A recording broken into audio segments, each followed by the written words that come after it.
10 Harleys cut through frozen air on a Sunday afternoon nobody was supposed to remember. They parked outside a roadside diner that smelled like burnt coffee and decades of silence.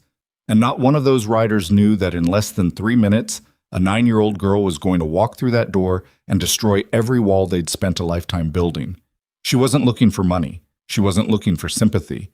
She was looking for a dead man's promise, and the men who owed him everything. What she carried in her jacket pocket would change the Iron Raven's motorcycle Brotherhood forever. But here's the thing about promises made to ghosts. Collecting on them has a price nobody talks about. This story is about to take you somewhere dark, somewhere real, and somewhere you won't expect. Stay with me until the very end. I promise you, the last 5 minutes will wreck you. If this story hits you, smash that like button and drop your city in the comments. I want to know where you're watching from. Let's ride. The diner didn't have a name anymore. Whatever letters once hung above the door had been torn off by a storm 4 winters ago, and nobody bothered replacing them. The locals just called it the place on Route 18, and they said it the way you'd mention a scar you stopped explaining. Faded wood siding, a cracked neon sign in the window that flickered the word open in a dying orange pulse, 2 gas pumps out front that hadn't worked since the previous decade. The parking lot was gravel and ice, and on Sunday afternoons it belonged to the Iron Ravens. 10 motorcycles sat in a crooked line against the building. Harleys, mostly. A couple older Indians, all of them heavy, loud, scarred machines with chipped paint and exhaust pipes blackened by years of highway. Snow had started falling about 20 minutes ago, light, dry flakes that melted the second they touched hot engine metal and hissed into nothing. Inside, the air was yellow with overhead fluorescence and thick with the smell of coffee that had been sitting on a burner too long. Rowan Voss sat at the head of a pushed-together row of tables near the back wall, his leather vest draped open over a thermal shirt that had seen better years. He was 53. Gray had taken most of his beard and half of what was left on his head. His hands were enormous, mechanic's hands, scarred across every knuckle, and they wrapped around a ceramic mug like they were holding something fragile for the first time. The brothers called him Grim, not because he was cruel, because he carried a weight behind his eyes that never lifted, not even when he laughed, and when Rowan Voss laughed, which was rare, you could hear the fracture lines running underneath it. Around the table sat the men who had earned the right to be there. Decker, the treasurer, a wiry man with a prosthetic left hand he'd gotten after a convoy explosion overseas and a dry sense of humor that surfaced only when things got truly bad. Harlan, the sergeant-at-arms, built like a refrigerator turned sideways, who hadn't spoken more than 6 consecutive words in 3 years, but could fix any engine ever built by human hands. Pike, the youngest patched member at 31, who still flinched at loud noises and covered it by talking too much. And the others? Colton, Briggs, Naylor, Fenn, Marsh, Dawes, each of them carrying invisible wounds stitched shut with silence and routine. This was their ritual. Sundays at the diner, burnt coffee, cold weather, the kind of laughter that comes from men who stopped expecting the world to be kind a long time ago and found something better in each other's company. They didn't talk about feelings. They talked about carburetors and football and whose bike was leaking oil. And underneath all of it ran a current that none of them would ever name out loud. The fact that this table, these men, this broken-down diner on a road nobody used anymore, was the only place in the world where they didn't have to pretend.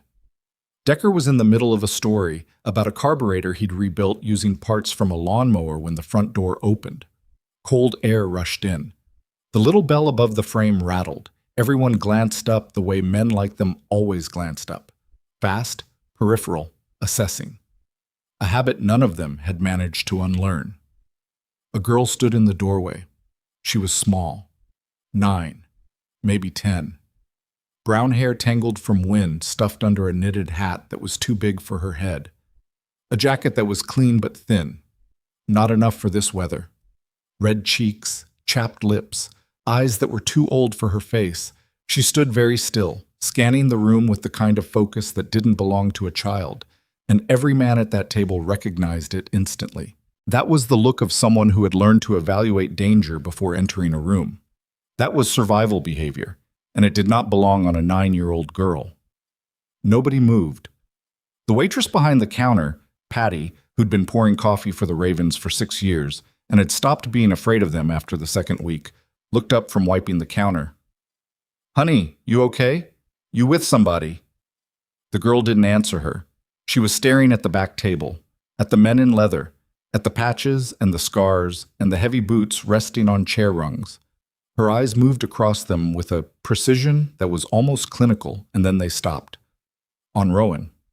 She started walking toward him, not running, not hesitating, walking with a deliberateness that made Pike shift uncomfortably in his seat, and Harlan set down his coffee cup without a sound. She moved between these empty tables like she'd rehearsed this, like she'd been thinking about this walk for a long time, and when she reached the edge of their pushed-together row, she stopped.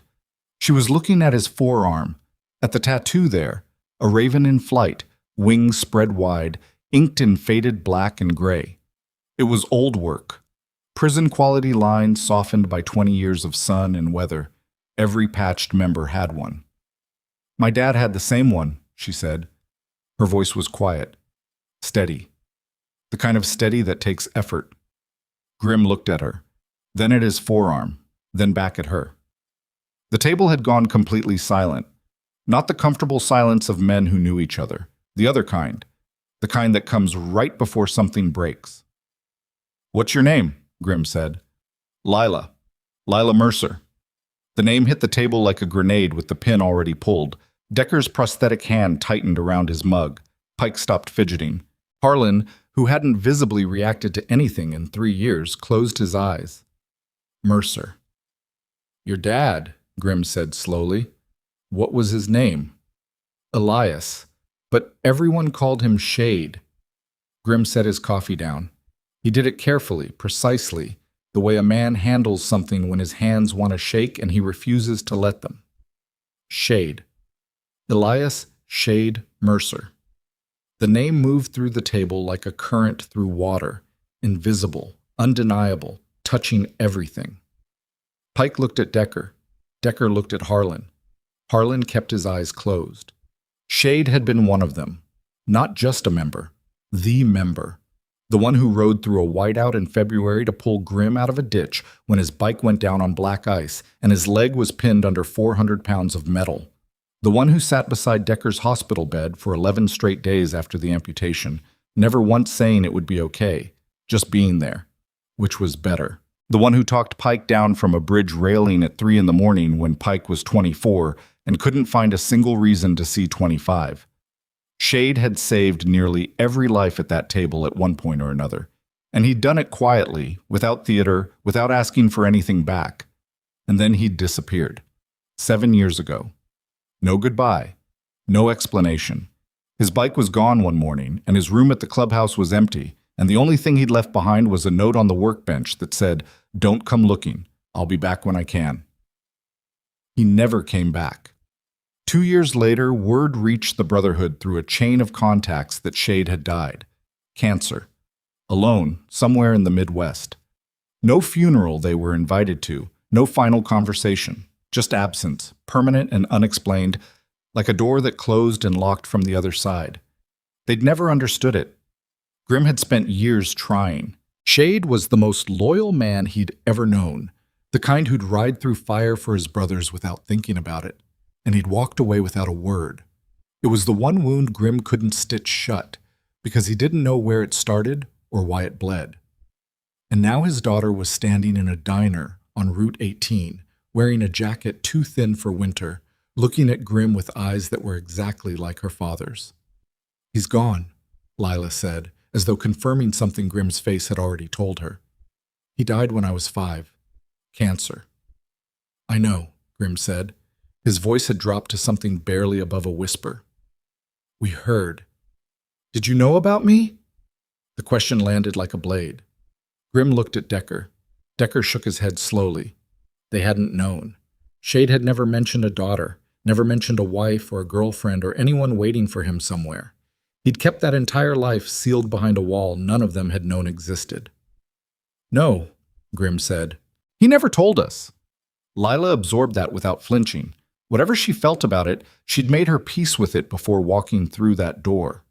She reached into her jacket pocket, the thin jacket, the one that wasn't warm enough, and pulled out a folded piece of paper. It was creased and worn, handled so many times the edges had gone soft. She unfolded it on the table. Grimm recognized the handwriting instantly. Shade's writing. Small, tight, slanted left. The penmanship of a man who'd learned to write in places where paper was scarce and privacy was scarcer. The note was short. 3 lines. If things ever get bad, worse than you can handle, find my brothers. The Iron Ravens. Route 18, Sundays. They'll know what to do. Grimm read it twice, then a third time. His jaw tightened. His eyes didn't leave the paper. Around the table, the men who could see the note read it in silence, and the men who couldn't watched Grimm's face and understood anyway. Shade had known. Even while leaving, even while disappearing without explanation, even while dying alone, he'd known that if his daughter ever needed help, there was only one place in the world she could go. Not the police, not social services, not a church or a school or any institution that was supposed to catch people when they fell. He'd sent her here, to this table, to these men.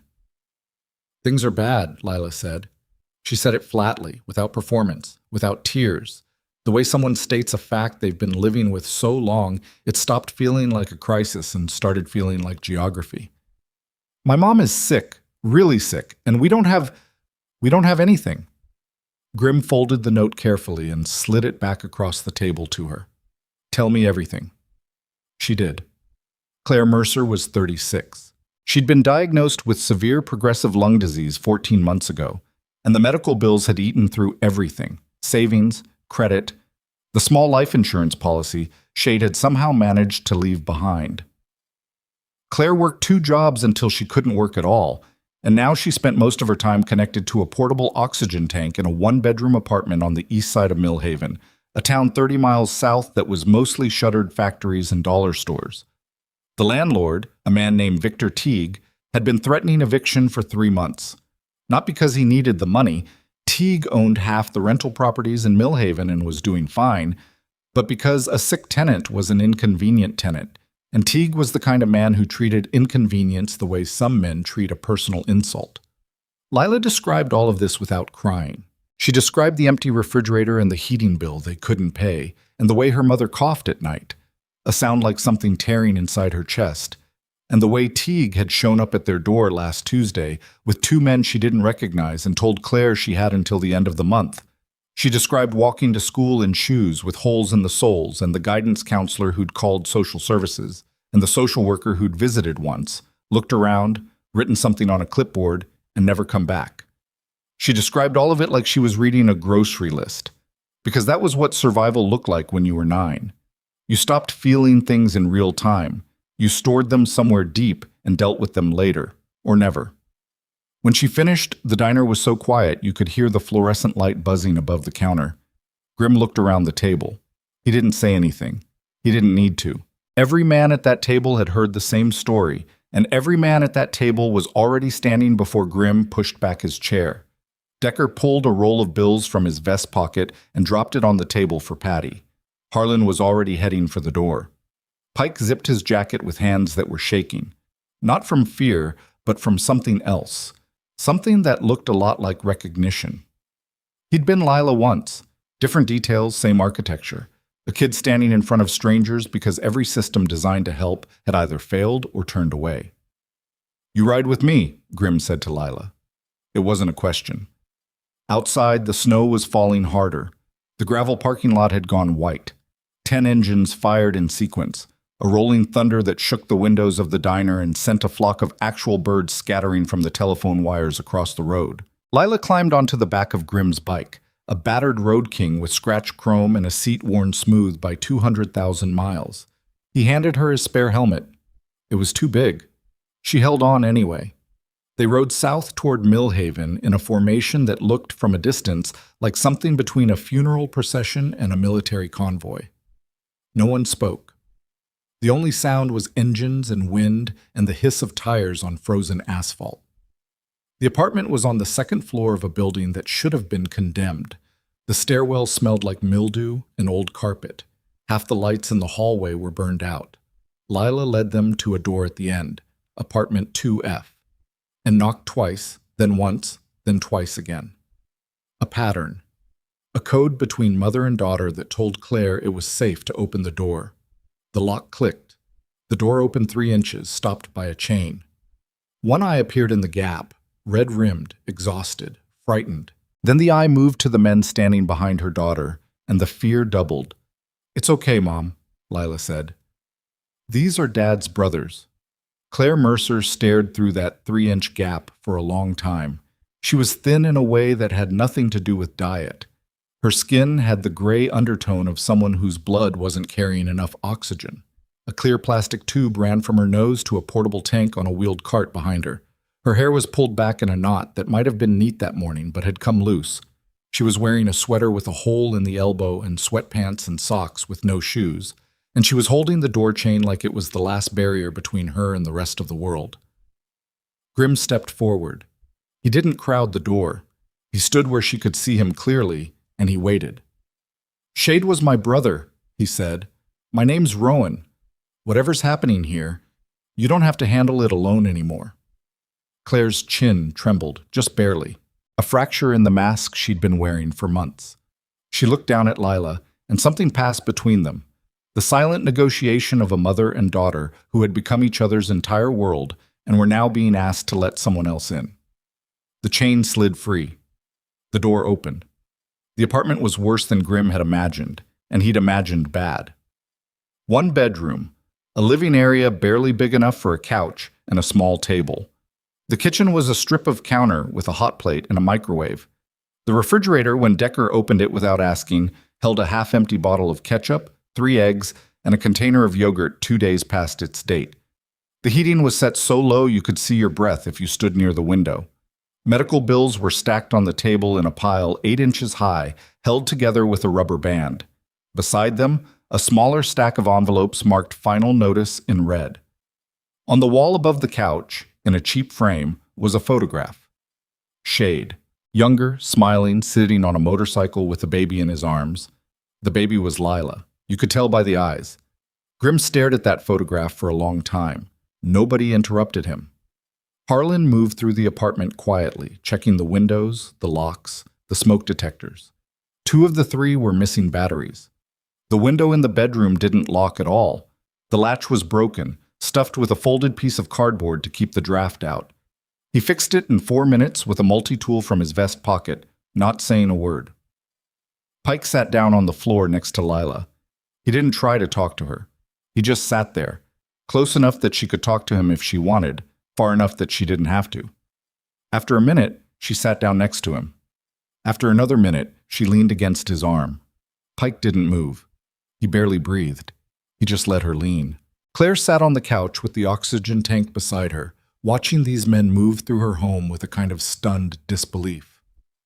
She kept looking at the raven patches on their vests, then at the photograph on the wall, then back at the patches, as though she was trying to solve an equation that had been missing a variable for 7 years. "He never told me much about you," she said quietly. "He said he had brothers, that's all. He said they were the best men he ever knew, and that he didn't deserve them." "He was wrong about that last part," Grimm said. Decker was already on his phone, standing by the kitchen window where the reception was marginally better. He was calling people. The Brotherhood had networks. Not criminal networks, not gang connections, but the accumulated web of favors and relationships that 40 years of collective existence had built. A mechanic who knew a pharmacist who knew a social worker who owed Decker a favor from 10 years back when he'd rebuilt her car engine for free after her husband left and took the money. Threads. The kind of support system that doesn't show up on any organizational chart but holds more weight than most institutions.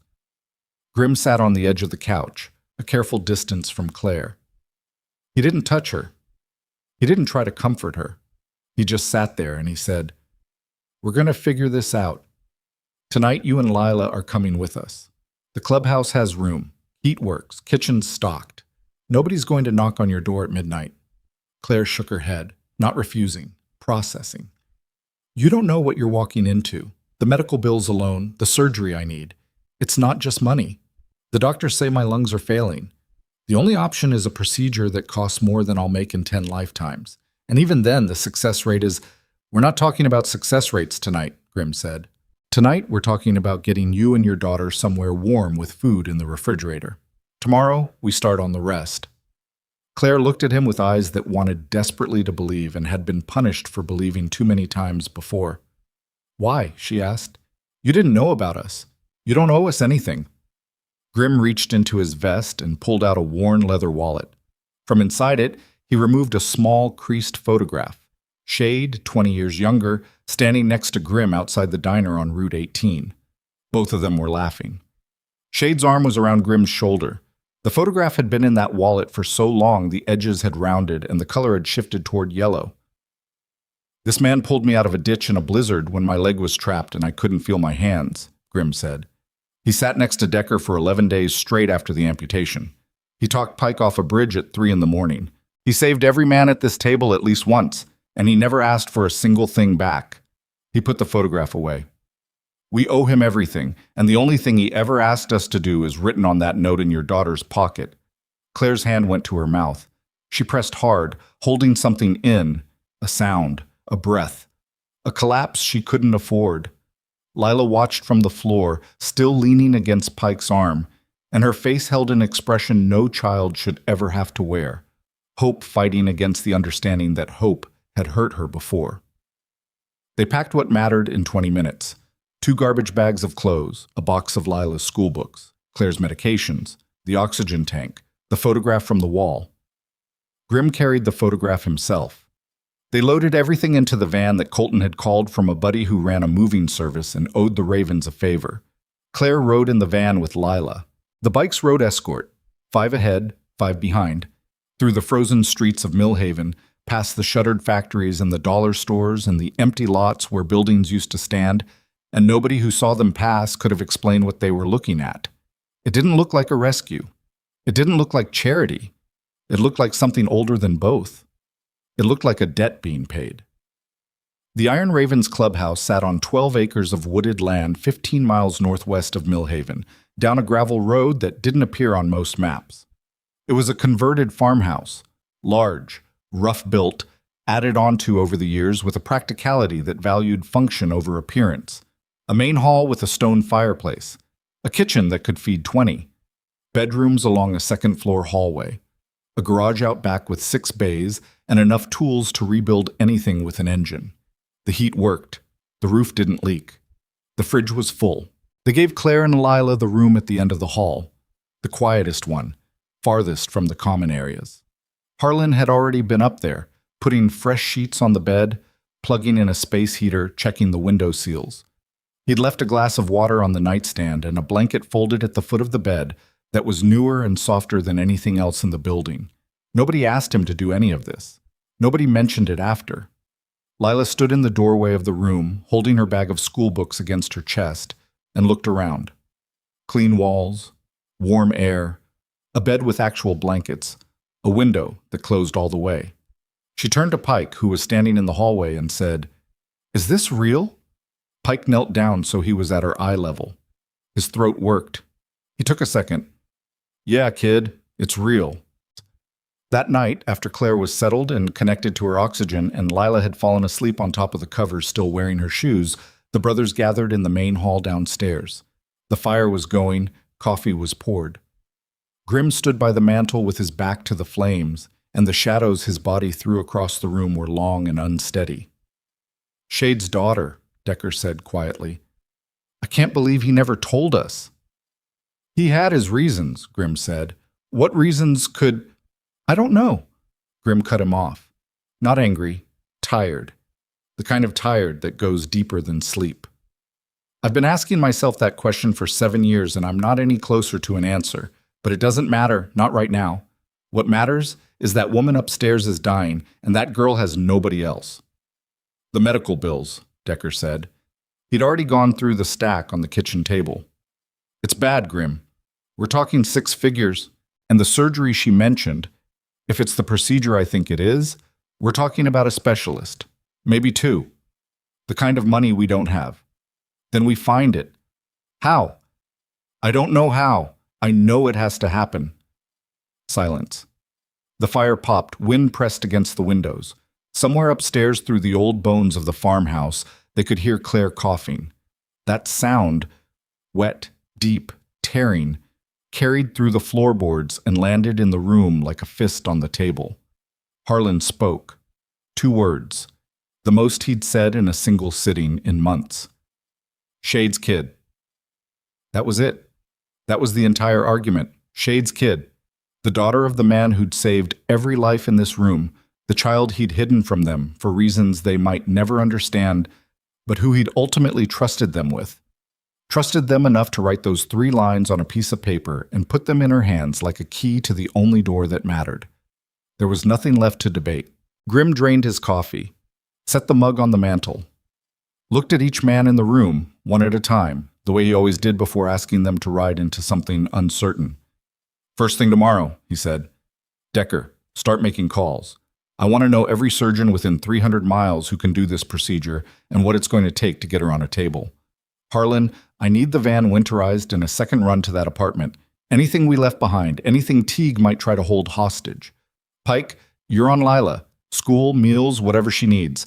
Don't let her feel like a guest. This is her home now. He paused. The fire threw light across the raven patch on his vest. And somebody find out everything there is to know about Victor Teague, because a man who threatens a dying woman and her child in the dead of winter is a man who's done it before, and he's going to do it again unless somebody stops him. The brothers nodded. Chairs scraped. Boots hit the floor. They moved with the quiet coordination of men who had done hard things together before and understood that this was another one. Grim was the last to leave the hall. He stood by the dying fire for a long time, staring at the embers, listening to the wind outside and the silence above where a woman he'd never met was fighting for every breath and a girl he hadn't known existed was sleeping with her shoes on because she'd learned that being ready to run was more important than being comfortable. He pulled out the photograph one more time. Shade, young, laughing, his arm around Grim's shoulder. Why didn't you tell me? Grim whispered to the photograph. Why didn't you let us help you? No answer. There never would be. He put the photograph away, killed the lights, and climbed the stairs. As he passed the room at the end of the hall, he paused. The door was slightly open. Through the gap, he could see Claire asleep on the bed, the oxygen tube rising and falling with each shallow breath. Lila was curled beside her, one small hand resting on her mother's arm, as though even in sleep she was checking to make sure Claire was still there. Grim stood in that doorway and made a promise he didn't say out loud, because the promises that matter most are the ones you make with your bones, not your mouth. Then he walked to his own room, closed the door, sat on the edge of his bed in the dark, and did something he hadn't done in 7 years. He let himself remember Shade, not the ghost, not the mystery, the man, the brother who laughed too loud and rode too fast and could fix a transmission blindfolded and once drove 400 miles through a thunderstorm because Grim's voice sounded wrong on the phone. The man who disappeared and died alone and left behind a daughter and a dying wife and a 3-line note that amounted to the only prayer he'd ever believed in. Somewhere in the house, Claire coughed again. The sound carried through the walls, through the floor, through the foundation. It sounded like time running out. And downstairs, in the main hall where the fire had gone to ash, Grim's phone buzzed once. A text from Decker. It read, "Looked into Teague. It's worse than we thought. Call me before you talk to anyone else." Grim stared at the screen. The light turned his face pale in the dark room.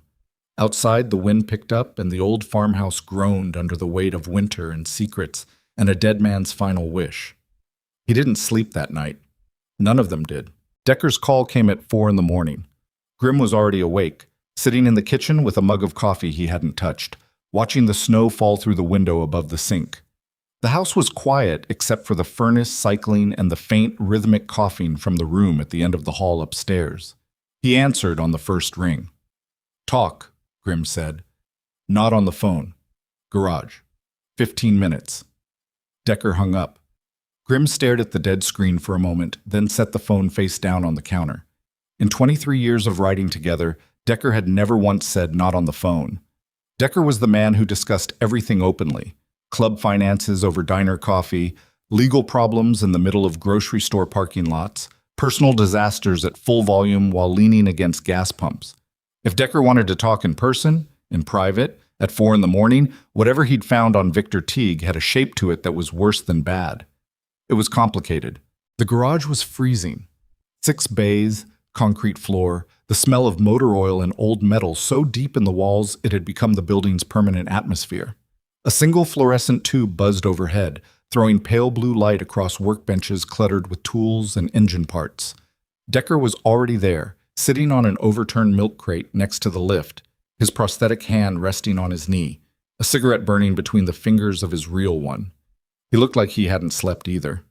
The shadows under his eyes were the color of bruises. Grim pulled the garage door shut behind him. The cold didn't leave, but the wind did. "Teague's not just a landlord," Decker said without preamble. He flicked ash onto the concrete. "He's connected. County Commissioner's office. A guy named Bernard Holt. You've heard the name." Grim had heard the name. Bernard Holt was the kind of local politician who stayed invisible to anyone who didn't need something from the county. Permits, zoning variances, building inspections that looked the other way. Holt had been running that machinery for 15 years, and the people who benefited from it knew better than to talk about it. "Connected how?" Grim asked. "Teague's been buying distressed properties in Millhaven for the last 4 years. Below market, way below. The kind of prices you get when the county assessor's office undervalues a building right before it hits auction." Decker took a drag. The cigarette's ember flared orange against the blue fluorescent light. "Holt's brother-in-law works in the assessor's office. You see where this goes. Land grab. Organized land grab. Teague buys cheap, evicts the tenants, sits on the properties, waits for the redevelopment money to come through. There's a highway expansion project on the books for next year. State funding. Those empty lots in Millhaven are going to be worth 10 times what Teague paid for them once the interchange goes in." Grim leaned against the workbench and crossed his arms. His jaw was tight. "And Claire's building? Right in the footprint. Teague doesn't just want her out because she's inconvenient. He wants her out because that apartment building is worth $250,000 once the highway deal closes. And he can't flip it with a tenant who has a lease and a medical condition that makes eviction legally messy." The fluorescent tube buzzed. Something dripped in the far corner of the garage, a slow, irregular rhythm that sounded like a clock that couldn't keep time. Grim said nothing for a long moment. He was processing, and Decker knew him well enough to let him do it in silence. "So we're not dealing with a bad landlord," Grim said finally. "We're dealing with a bad landlord backed by a county commissioner who's running a real estate scheme." "That's the short version. What's the long version?" Decker dropped his cigarette and ground it out under his boot. "The long version is that 3 other tenants in Teague's buildings have been evicted in the last 18 months. One of them, a woman named Sandra Vickers, 72 years old, filed a complaint with the county. Harassment, illegal lockout, utilities shut off in the middle of January. Know what happened to the complaint? Disappeared. Filed, acknowledged, and reassigned to an office that doesn't return calls. Holt's office." Decker pulled a folded printout from his vest pocket and handed it to Grim. "I got this from Rena, the social worker. Remember her? She's been tracking this for months. She can't do anything official because every channel she goes through runs into the same wall. But she's got documentation, dates, addresses, names." Grim unfolded the paper. It was a list. 4 addresses, 4 tenants, 4 evictions. Claire Mercer's name was at the bottom, with a date 3 weeks from now, and a note that read, "Eviction notice served, no legal representation." "Claire doesn't know any of this," Grim said. "Claire can barely breathe. She doesn't know what day it is half the time. Lila's the one who's been handling the mail, paying what she can, talking to the landlord's people when they come to the door. 9 years old, and she's been running interference for her dying mother against a man who's got a county commissioner in his pocket." Grim folded the paper and put it in his own vest. He stood very still, the kind of still that Decker recognized as dangerous. Not because Grim was about to do something reckless, but because Grim was about to do something calculated, and calculated was always worse. "Who else knows?" Grim asked. "Just me and you, and Rena. Keep it that way for now. I need to think." "Grim." Decker stood up from the milk crate. His prosthetic hand clicked against his belt buckle, a sound so familiar it had become part of his body language, like a nervous habit made of titanium and polymer. "There's one more thing, and you're not going to like it." Grim waited. Rena found something in the county records while she was pulling Teague's property list. Shade's name came up. The garage went very quiet. Even the dripping in the corner seemed to pause. What do you mean, Shade's name came up? 12 years ago, before any of this highway business started, Shade did work for Teague. Mechanical work. Maintained a fleet of trucks Teague used for his moving company. The legitimate side of his business, back when he still had one. There's invoices, pay stubs, the whole thing. Shade worked for him for about 14 months. Grimm's hands dropped to his sides. Shade worked for Teague. Yeah. And then Shade disappeared. 7 years ago. Yeah. And now Shade's wife and daughter are living in a building Teague owns. Decker didn't answer. He didn't need to. The implication was sitting in the room between them like a third person. Silent, patient, waiting to be acknowledged. You think it's a coincidence? Grimm asked. I think Shade didn't do coincidences. And I think a man who hid a wife and daughter from his own brothers for years was hiding from something more than just us. The furnace kicked on somewhere in the main house. The vibration carried through the ground and into the garage floor, a low hum that Grimm felt in his boots. He closed his eyes. When he opened them, the look in them had changed. Something had hardened. Something that had been grief 12 hours ago had become something with edges. We need to talk to Claire, he said. But not yet. She's too fragile. If Shade was mixed up with Teague and she knows about it, that conversation could break her. And if she doesn't know about it, we just put a bomb in her lap while she's fighting to stay alive. Agreed. But Grimm, the brothers are going to want to know. The brothers will know when I decide they know. Decker held his gaze. A beat. 2 beats. The fluorescent light buzzed between them. Okay, Decker said quietly. Your call, Prez. They walked back to the main house in silence, boots crunching on frozen gravel, breath turning to vapor in the dark. The sky was still black. Dawn was an hour away. Inside the house was warm and still, and the coughing from upstairs had stopped, which was either good or terrifying, depending on how long you'd been listening to it. Morning came hard and gray. The snow had stopped, but the cold hadn't, and the light that came through the clubhouse windows was the color of dishwater. Claire was awake before anyone expected her to be. Grimm found her in the kitchen at 7, standing at the counter with her oxygen tank beside her, trying to make coffee with hands that trembled so badly she couldn't hold the pot steady. He took it from her without asking. She let him. That small surrender, handing a coffee pot to a stranger, cost her something visible. You could see it in the way her shoulders dropped, the way her eyes went to the floor. She had been holding everything together with nothing for so long that letting someone else hold even this felt like admitting defeat. Sit down, Grimm said. Not gently, not roughly, the way you'd say it to someone you respected enough not to wrap in cotton. Claire sat. Grimm poured 2 cups, set one in front of her, and took the chair across the table. The kitchen was quiet. Through the window, the gray morning light fell across the counter and turned the steam from the coffee cups into something that looked almost beautiful, which was the kind of detail neither of them noticed, because neither of them was in the business of noticing beautiful things. I need to ask you some questions, Grimm said, and I need honest answers. Claire wrapped her hands around the mug. Her fingers were thin. The knuckles stood out like knots in rope. Okay. How long were you and Shade together? 11 years. We met when Lila was... No, before Lila. We met, and then Lila came, and then... She trailed off. The oxygen tube made a faint hissing sound with every breath. We had 4 good years, then it started getting complicated. Complicated how? Claire looked at him. Her eyes were sharp despite the exhaustion, sharper than he'd expected. You want to know why he left? I want to know what you know about why he left. There's a difference? Yeah, there's a difference. She took a sip of coffee, set it down, wrapped her hands around it again. He got scared. That's the truth, Rowan. I know it doesn't sound like the man you knew, but the man I knew was terrified. Not of dying. He'd already made peace with dying before I ever met him. Whatever he saw overseas did that to him. He was scared of what would happen to us if certain people found out we existed. What people? He never said. Not exactly. He'd come home some nights and sit in the dark in the living room and just breathe.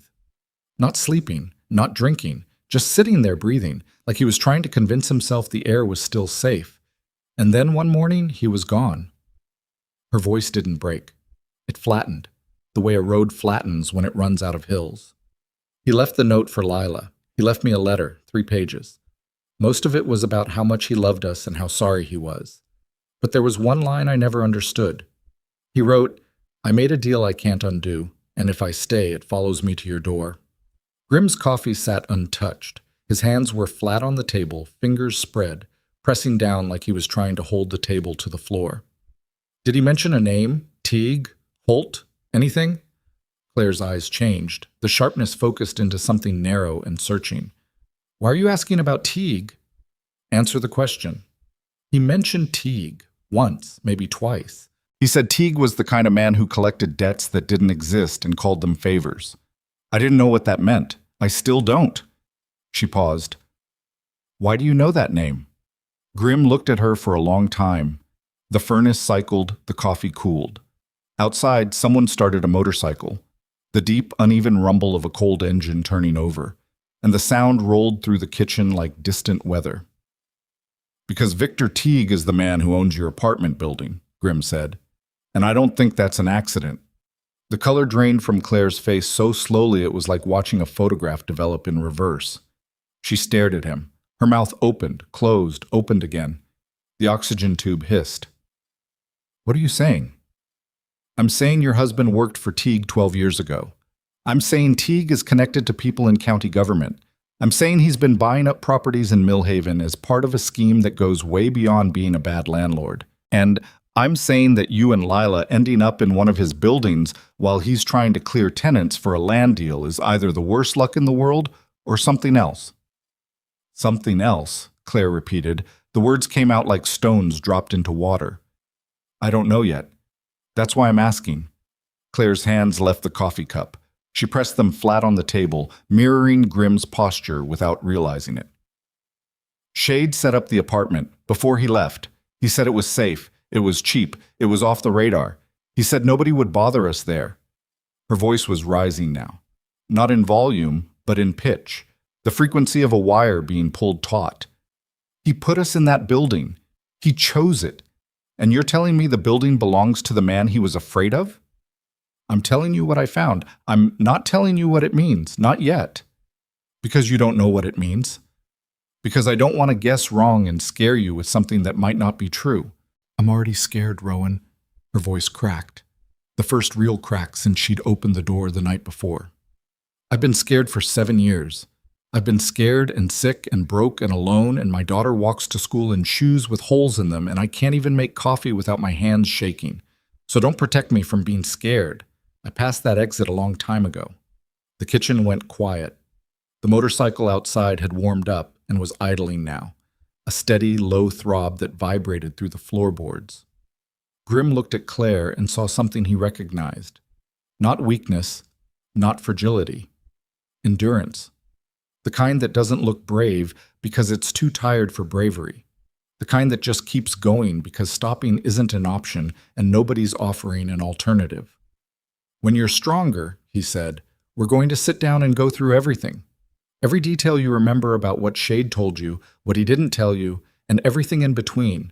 But right now, your job is to get healthy enough for that conversation. And my job is to make sure you have the chance. Claire wiped her eyes with the back of her wrist. She nodded once, sharply, and picked up her coffee again. Her hands were still shaking, but she drank it. Upstairs, Lila was awake. Pike found her sitting on the edge of the bed, fully dressed, shoes already on, her schoolbook stacked neatly beside her like she was ready to leave at a moment's notice. He stood in the doorway and looked at her and felt something crack behind his ribs that he'd spent years trying to plaster over. Hey, kid? Hungry? Where's my mom? Downstairs, kitchen. Talking to Grimm. About what? Pike hesitated. Lila caught the hesitation and her face changed. A micro-expression so fast that most adults would have missed it, but Pike had spent 3 years reading faces in a combat zone and another 5 reading them in rooms where people were deciding whether to hurt him, and he didn't miss it. It was fear. Controlled, compressed, habitual fear. The fear of a child who has learned that adults hesitating before answering means the answer is bad. Grown-up stuff, Pike said, and immediately hated himself for saying it. It was the kind of answer adults gave when they didn't respect kids enough to tell the truth, and Lila deserved better than that. Actually, I don't know exactly what they're talking about, but your mom's okay. She's drinking coffee. That's a good sign. Lila considered this. She can't have too much caffeine. It makes her heart rate go up. I'll let Grim know. Do you know how to make oatmeal? I can figure it out. They went downstairs together. Lila walked close to Pike but not touching, maintaining a precise distance that was close enough for comfort but far enough for running. Pike noticed this. He didn't mention it. Some things you just carry for someone until they're ready to put them down. The rest of the morning unfolded in the tense, organized rhythm of men who were used to operating under pressure. Decker set up a makeshift office in the corner of the main hall. A folding table, his laptop, a stack of papers that grew by the hour. He was on the phone constantly, speaking in the clipped, efficient sentences of a man who had managed the Brotherhood's finances for 18 years and knew exactly how to ask for things without revealing why he needed them. Harlan left before 8 in the van, heading back to Millhaven for the second run to the apartment.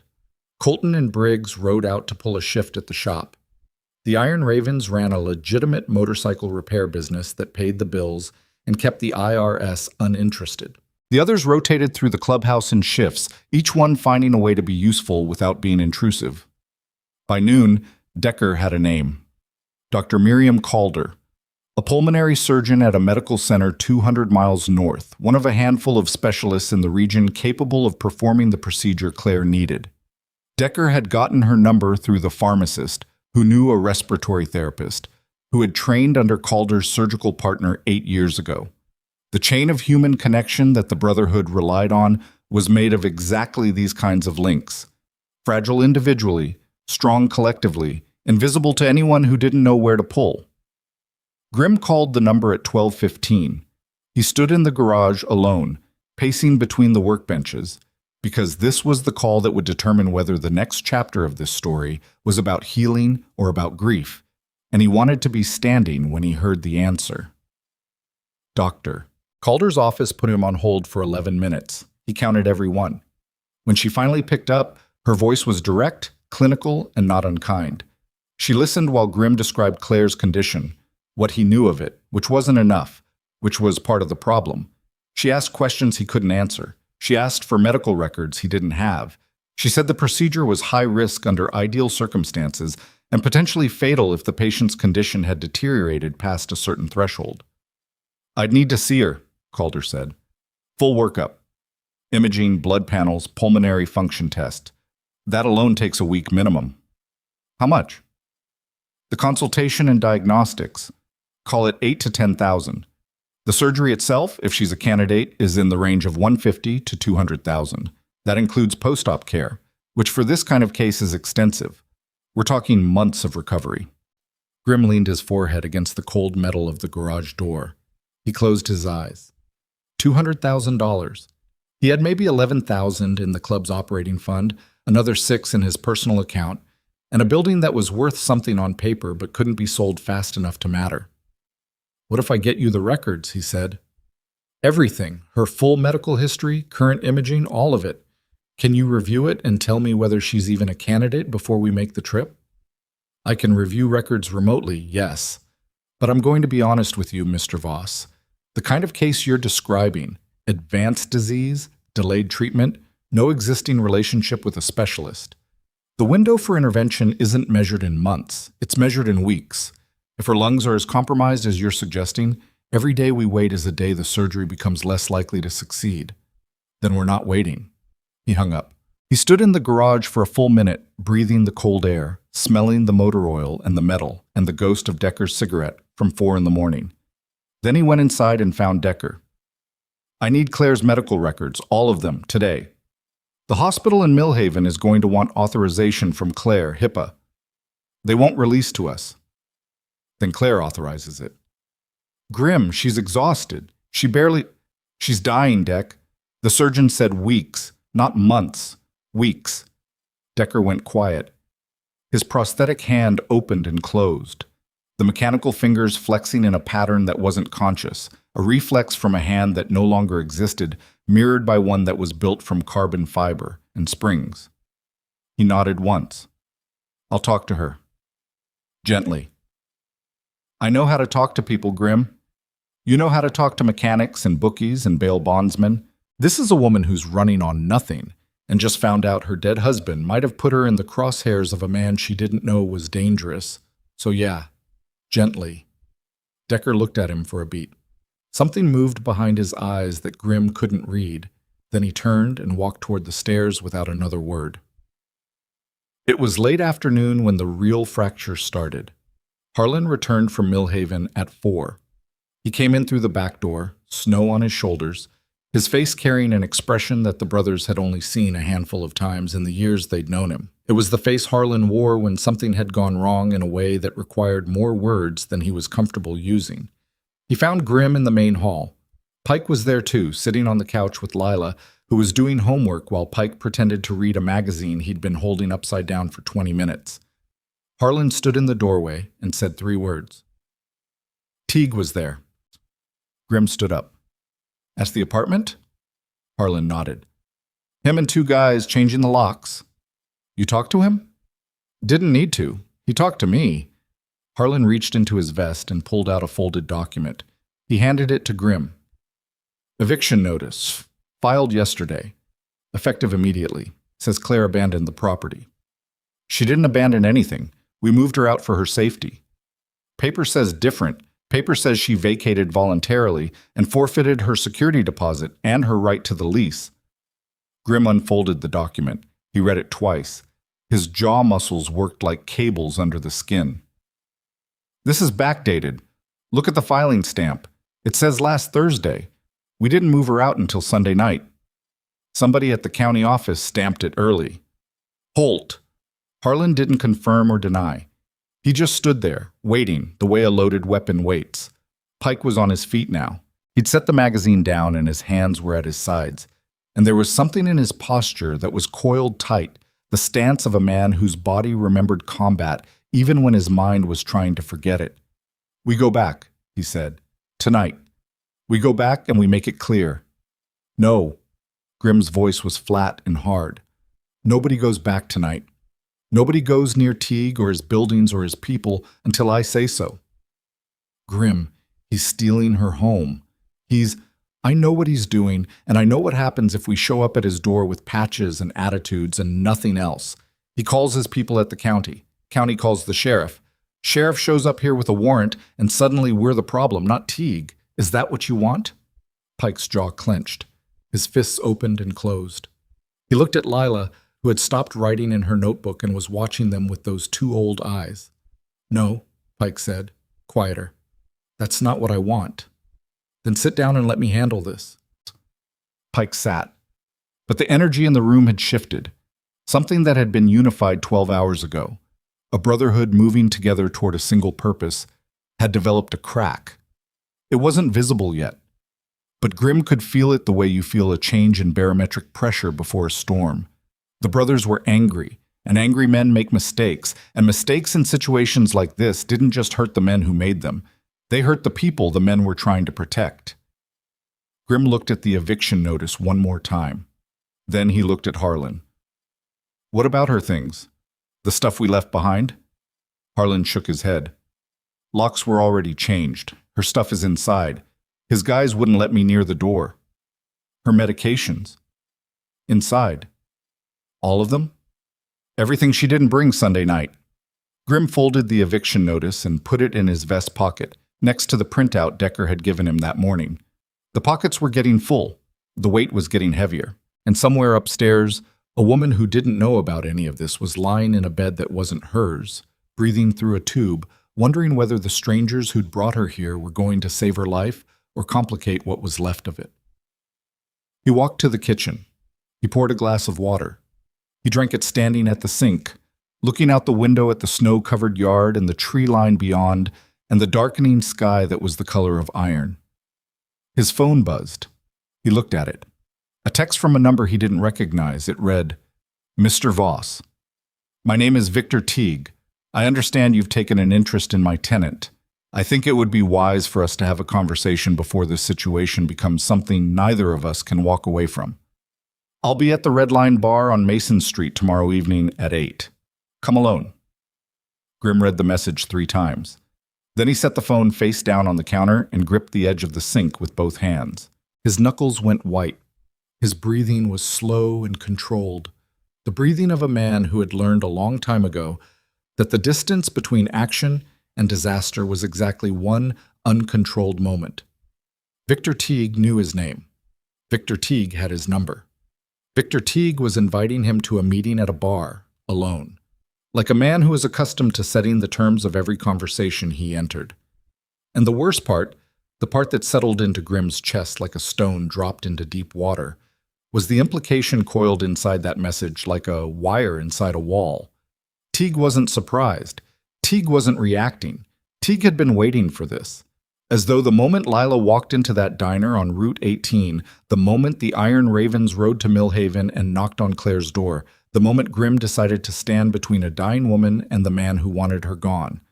All of it had been anticipated, calculated, expected, which meant either Teague was watching them, or Teague had known they were coming before they did. And the only person who could have told him was a man who'd been dead for 5 years. Grimm stood at that sink until the sun went down. The kitchen went dark around him. The window became a mirror, and in it he could see the ghost of his own reflection. A tired man in a leather vest, carrying a dead brother's secrets and a living family's survival, and an enemy who seemed to know exactly where every piece sat on the board. Upstairs, Claire coughed. The sound came through the ceiling like a crack in the foundation. And Grimm realized, with the cold clarity of a man who had just stepped off solid ground and felt nothing beneath him, that whatever shade had been running from hadn't died with him. It had been waiting. Grimm didn't tell anyone about Teague's text. He stood at the kitchen sink for another 40 minutes after the sun disappeared, running the words through his mind until they stopped being language and became architecture. A structure he could walk around, examine from every angle, test for weaknesses. Come alone. That was the part that kept circling, not an invitation, a condition. The kind of condition set by a man who understood leverage and wanted to make sure the person on the other side of the table understood it too. At 7, he walked upstairs, checked on Claire, asleep, breathing shallow but steady, the oxygen concentrator humming its mechanical lullaby beside the bed, and then checked on Lila, who was in the room next door, the one Pike had set up for her that afternoon with a desk and a lamp and a stack of books Colton had brought from his own house. She was asleep too, still wearing her shoes. He went back downstairs. The main hall was empty. The fire had burned down to coals. He could hear Decker in the side room, still on the phone, his voice a low murmur punctuated by long silences. Harlan was in the garage. The others had gone to their own rooms or left for the night. The clubhouse felt hollow, the way large buildings do when the warmth in them is mechanical instead of human. Grimm sat in the chair by the fireplace and took out his phone. He read Teague's message one more time. Then he typed a reply. 8 o'clock. I'll be there. He sent it. Then he deleted the entire conversation from his phone, put it back in his pocket, and stared at the dying coals until they went black. The next day moved in 2 separate timelines. The visible one, the one the brothers could see, was productive. Decker secured Claire's medical records by early afternoon. Claire had signed the authorization that morning. Sitting at the kitchen table with her oxygen tank parked beside her chair, her signature shaky but legible, her eyes asking questions she wasn't ready to voice. Decker drove the forms to Millhaven General himself, waited 2 hours in a plastic chair in the records department, and came back with a sealed envelope thick enough to feel like a verdict. He overnighted copies to Dr. Calder's office before dinner. Pike spent the day with Lila. He walked her to the bus stop on the county road, a quarter-mile hike through frozen mud that he made seem like an adventure instead of an inconvenience, and picked her up at 3:15 when the bus brought her back. She didn't talk much. She did her homework at the kitchen table while Pike sat across from her pretending to read a parts catalog and actually watching her pencil move across the page with a focus that bordered on surveillance. When she got stuck on a math problem, he helped. He was bad at math. She corrected him twice. He let her. Harlan winterized the van, replaced the brake pads, and checked the tires. Colton and Briggs ran the shop. Naylor and Fenn handled a parts delivery that had been scheduled for the previous week. Marsh restocked the clubhouse kitchen, quietly, without being asked, filling the refrigerator and the pantry with the kind of food that a sick woman and a 9-year-old girl might actually eat, instead of the bachelor-grade provisions that usually occupied the shelves. Dawes fixed a leak in the upstairs bathroom that had been dripping since October. That was the visible timeline, the Brotherhood in motion, men doing what they knew how to do, filling silence with labor, filling helplessness with function. The invisible timeline was Grimm's alone. At 6:30, he told Decker he was going for a ride. Decker looked at him, the kind of look that was half question, half warning, but didn't argue. Grimm pulled on his jacket, walked to the garage, and sat on his Road King for a full minute before starting the engine. The cold leather creaked under his weight. His breath made clouds in the dark. He turned the key. The engine caught with a sound like a giant clearing its throat, and the vibration traveled through the frame and into his bones and settled there the way it always did. Not comfortable, not uncomfortable, just present. A reminder that the machine was alive even when the man on it felt like he was running on fumes. He rode east toward Mason Street. The Red Line Bar was the kind of place that existed in every dying town. A long, low building with a gravel lot, a neon sign missing 2 letters, and a clientele that ranged from construction workers killing time to men whose time was already dead. Grimm parked his bike at the far end of the lot, away from the entrance where the neon didn't reach and the shadows were thick enough to stand in without being seen from the road. He was 15 minutes early. He used them. He studied the lot. 4 vehicles. A black SUV with tinted windows parked near the door. Too clean for this neighborhood. Too expensive for this bar. A pickup truck with landscaping equipment in the bed. 2 sedans that looked like they hadn't moved in days. No other motorcycles. No one waiting outside. At 7:58, he walked in. The interior was dim and long, like a hallway someone had widened and filled with tables. A bar along the left wall, booths along the right, a pool table in the back that nobody was using. The air smelled like draft beer and floor cleaner and something underneath both. The sour, persistent scent of a building that had been absorbing cigarette smoke for 40 years and would never fully let it go. Country music played from speakers mounted near the ceiling, low enough to hear but not loud enough to listen to. 2 men sat at the bar. Neither looked up. A bartender with forearms like cordwood was drying a glass with a towel that was dirtier than the glass. And in the last booth on the right, facing the door, sat a man Grimm had never seen before but recognized immediately. Victor Teague was smaller than Grimm expected, maybe 5'9", lean build, clean shave, hair cropped short and going silver at the temples. He wore a dark sport coat over a collared shirt with no tie. Dressed well enough to signal that he didn't belong here, casual enough to suggest he chose to be here anyway. His hands were folded on the table in front of him, and they were the hands of a man who hadn't done physical labor in a decade. Smooth, manicured, deliberate. A glass of whiskey sat untouched to his right. His eyes were the problem. They were pale gray and absolutely still. Not cold. Cold implied effort, a decision to withhold warmth. These eyes were simply empty. The eyes of a man who had learned to remove himself from his own gaze, the way you'd remove furniture from a room you were trying to sell. Grimm walked to the booth and sat down across from him. He didn't take off his jacket. He didn't order a drink. He sat with his hands on the table, mirroring Teague's posture without meaning to, and waited. "Mr. Voss," Teague said. His voice was quiet, controlled, the diction of someone who had practiced sounding reasonable until it became permanent. "Thank you for coming." "Skip the pleasantries." "Fair enough." Teague picked up his whiskey, took a small sip, and set it down with a precision that matched everything else about him. "You've inserted yourself into a situation that has a longer history than you realize. I want to make sure you understand the full picture before you make decisions you can't undo." "I'm listening." Claire Mercer is in default on her lease. She owes 4 months of back rent, and the property she occupied is scheduled for renovation as part of a larger development project. Her eviction is legal, documented, and supported by the County Housing Authority. There is nothing irregular about it. The filing date on the eviction notice is backdated. Teague's expression didn't change, not even slightly. "Filing dates are an administrative matter. The county office processes hundreds of documents a week. Occasional discrepancies are routine. Bernard Holt is routine? Something moved behind Teague's eyes. Not surprise, he was too controlled for surprise, but a recalculation. The small, rapid adjustment of a man who has just learned that his opponent knows more than expected. It lasted half a second. Then the emptiness returned. "I see you've been busy," Teague said. "I've been thorough." "Thorough is good.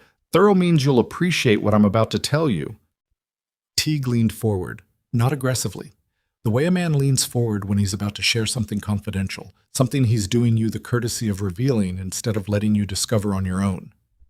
"Elias Mercer worked for me. You know that already. What you may not know is why he's stopped." Grimm said nothing. His hands didn't move on the table. His breathing didn't change. But something inside his chest went very still, the way a body goes still in the instant before impact. "Shade. That's what you called him, correct?" Shade was an excellent mechanic, best I ever hired. He maintained my fleet for 14 months without a single breakdown, which in my business at the time was close to miraculous. I trusted him. And because I trusted him, I gave him access to things that most of my employees never saw. What kind of things? Financial things, logistical things. Shade drove trucks for me occasionally, and some of those trucks carried materials related to my property acquisitions. Documents, cash payments for off-the-books purchases, the kind of transactions that are common in real estate development but don't look good on paper if someone who doesn't understand the context happens to see them. Grimm's jaw tightened. "You're telling me Shade saw something he wasn't supposed to see?" "I'm telling you Shade saw everything, and rather than coming to me about it, rather than asking questions or raising concerns or handling it the way a reasonable adult would, he kept copies." The bar was quiet. The country music had shifted to a slower song that nobody was listening to. One of the men at the bar got up and walked to the bathroom. The bartender kept drying the same glass. "Copies," Grimm repeated. "Documents. Transaction records. Addresses, amounts, dates. A very thorough collection of evidence that, if it were to end up in the wrong hands, would create significant problems for several people, including me, including people I work with, including people who have far less patience for complications than I do." And Shade took these copies. Shade took these copies and disappeared. No notice. No conversation. Just gone. Teague took another sip of whiskey. His hand was perfectly steady. For a while I assumed he'd use them. Blackmail, maybe. Leverage. That's what most people would do. But years passed and nothing happened. No calls, no demands, no contact with journalists or attorneys. He simply vanished. And then I heard he'd died. So the problem went away. The problem changed shape. Teague set his glass down. Because the copies didn't die with him. I looked. I spent considerable resources looking. They weren't in any storage unit, safe deposit box, or digital archive I could find, which means he hid them somewhere I haven't been able to reach, or he gave them to someone. The words landed in Grimm's chest like a blade turned sideways, not cutting, but pressing, displacing everything around it. He stared at Teague and felt the architecture of the entire situation shift beneath him, like a building whose foundation had just revealed a fault line running through its center. Shade hadn't just run. Shade had taken evidence of Teague's operation, every dirty transaction, every off-the-books payment, every connection to Holt and the county machine, and he'd hidden it. And then he'd placed his wife and daughter in a building Teague owned. Not as a coincidence, not as an oversight, as a message, as insurance, as a dead man's switch that said, "If you touch them, whatever I hid comes out." But the switch only worked as long as Teague believed the copies existed and could be activated. And now Shade was dead. And Teague was looking at Grimm with those pale, empty eyes, trying to determine whether the Iron Ravens were the ones holding the trigger. "You think I have them," Grimm said. "I think it's possible. You were his brothers, his family. If he trusted anyone enough to leave behind a safeguard, it would have been you. He didn't tell us anything. He disappeared on us the same way he disappeared on you. Perhaps, but you'll understand why I find it difficult to take that on faith, given that you showed up at Claire Mercer's apartment with 10 men, moved her into your compound, and started asking questions about me within 48 hours.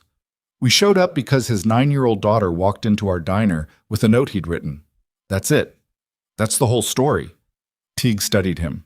The pale eyes moved across Grimm's face with the patient mechanical precision of a scanner processing a document, looking for tells, looking for the micro-expressions that separate truth from performance. Grimm gave him nothing. Not because he was hiding something, but because the truth was so simple, it didn't require effort to maintain. I want to believe you, Teague said finally, and I'm prepared to be generous. Claire can receive medical treatment. I'll even contribute to the cost, anonymously, as a gesture of goodwill. Lila can have stability. You can go back to your Sunday coffees and your motorcycle rides and your Brotherhood rituals, and none of this needs to become more complicated than it already is. In exchange for what? In exchange for finding those copies and returning them to me. You have access to Shade's family. You're living with his wife, raising his daughter. If anyone can find where he hid them, it's you. The words raising his daughter hit Grimm in a place he hadn't known was exposed. He kept his face neutral, his hands flat on the table, his breathing even. But inside, something was happening that felt like tectonic plates grinding against each other. Slow, massive, irreversible. And if I can't find them, then we have a problem. Teague's voice didn't change pitch or volume. It didn't need to. Because as long as those copies exist, the people I work with will continue to regard Claire and Lila Mercer as loose ends. And loose ends, Mr. Voss, have a tendency to be resolved in ways that nobody wants to talk about afterward. There it was. The threat. Not shouted, not dramatized. Delivered with the same flat precision as everything else. The whiskey sip, the folded hands, the measured diction. A man who had learned that the most effective threats were the ones that sounded like observations. Grimm looked at Teague for a long time. The neon from the bar sign outside filtered through the window and caught the edge of Teague's face in red, a thin line of color against the pale skin, like a wire heated to glowing. The country song ended. Another one started. The bartender finally put down the glass he'd been drying. "Let me make sure I understand you," Grimm said. His voice was low. Not quiet, low. The frequency of a sound that travels through solid objects. You're telling me that my dead brother stole evidence of your crimes, that you spent years trying to find it and couldn't, that you let his wife and daughter live in your building as some kind of ongoing surveillance, and now you want me to search their lives, search the lives of a dying woman and a 9-year-old kid, to find your stolen documents and hand them over so you and your county commissioner can keep running your land scheme. I'd characterize it differently, but the fundamentals are accurate. And if I refuse, you're going to hurt them. I'm going to do nothing, but I can't speak for everyone involved in this situation. Some of my associates are less philosophical about risk management than I am. Grimm stood up. The booth creaked. He put his hands flat on the table and leaned in close enough to see the veins in Teague's temples. "I'm going to say this once," Grimm said, "so listen carefully because I'm not going to repeat it, and I'm not going to negotiate it, and I'm not going to adjust it based on your response." His voice was barely above a whisper, but it carried a weight that made the air between them feel like something solid. Claire Mercer and her daughter are under the protection of the Iron Ravens Motorcycle Brotherhood. That's not a negotiating position. It's not a threat. It's a fact. The same kind of fact as gravity or winter. You can work around it. You can plan for it, but you cannot change it. Teague didn't blink.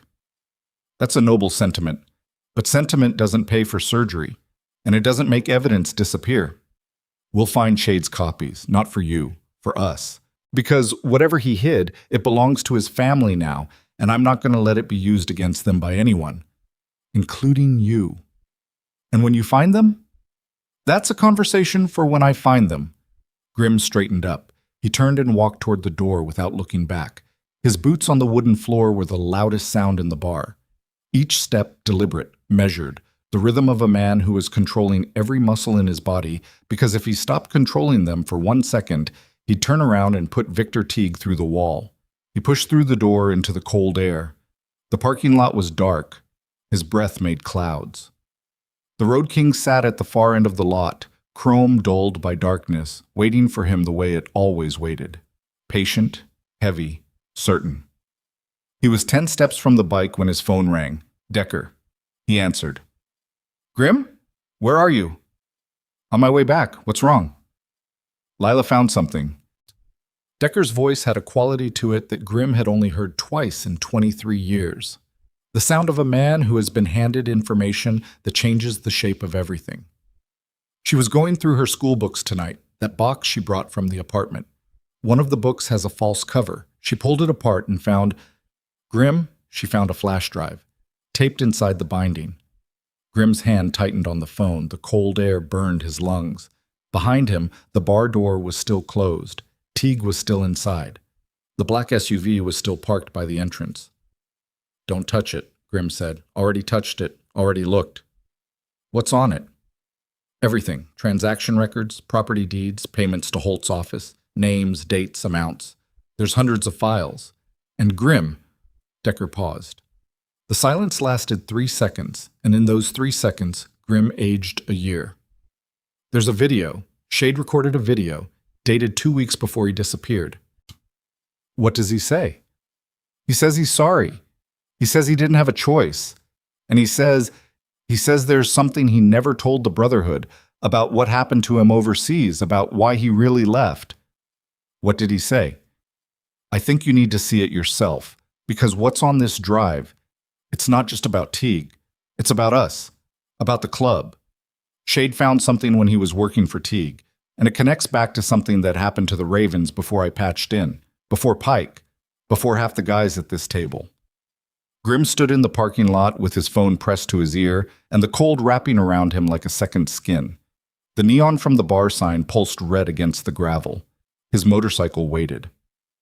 Inside the bar, the man who wanted this drive was finishing his whiskey.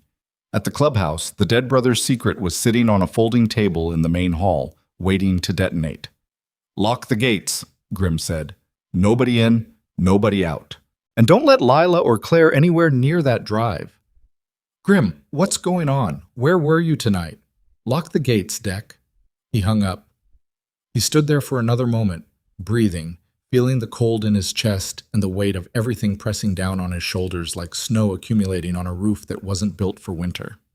Shade's copies, the dead man's switch, the insurance policy. Except it wasn't just insurance anymore. It was something else, something that reached backward into the Brotherhood's history and forward into its future and sat right in the middle of the present moment like a crack in the earth that had been covered over for years and was now splitting open under the weight of everything they'd built on top of it. He got on the bike.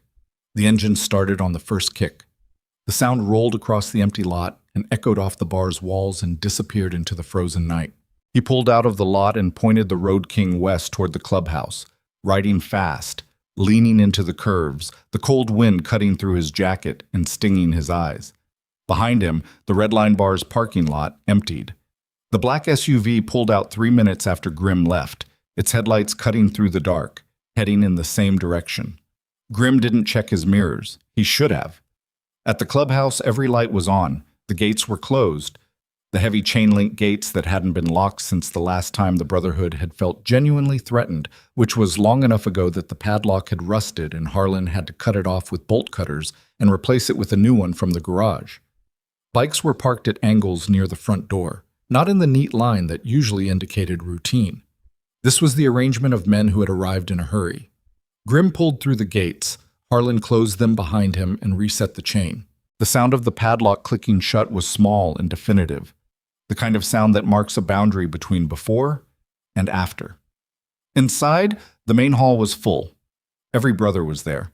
Decker stood at the folding table in the corner, his laptop open, the flash drive inserted. The screen showed a frozen frame, a man sitting in a dim room facing the camera, wearing a t-shirt and a 3-day beard. The image quality was poor, the lighting was worse, but every man in that room recognized the face. Shade. Grim walked to the table. He looked at the screen. He looked at Decker. He looked at the brothers. Harlan by the door, Pike on the couch with his elbows on his knees and his hands locked together, Colton standing by the fireplace, Briggs near the kitchen entry, Naylor sitting on the floor with his back against the wall, all of them watching him, waiting. Play it, Grim said. Decker hit the spacebar. Shade's face came to life. He blinked. He looked directly into the camera, and the expression on his face was one that Grimm had never seen in all the years they'd ridden together. It wasn't fear. It wasn't guilt. It was the face of a man standing at the edge of something he'd been circling for years, finally ready to step off.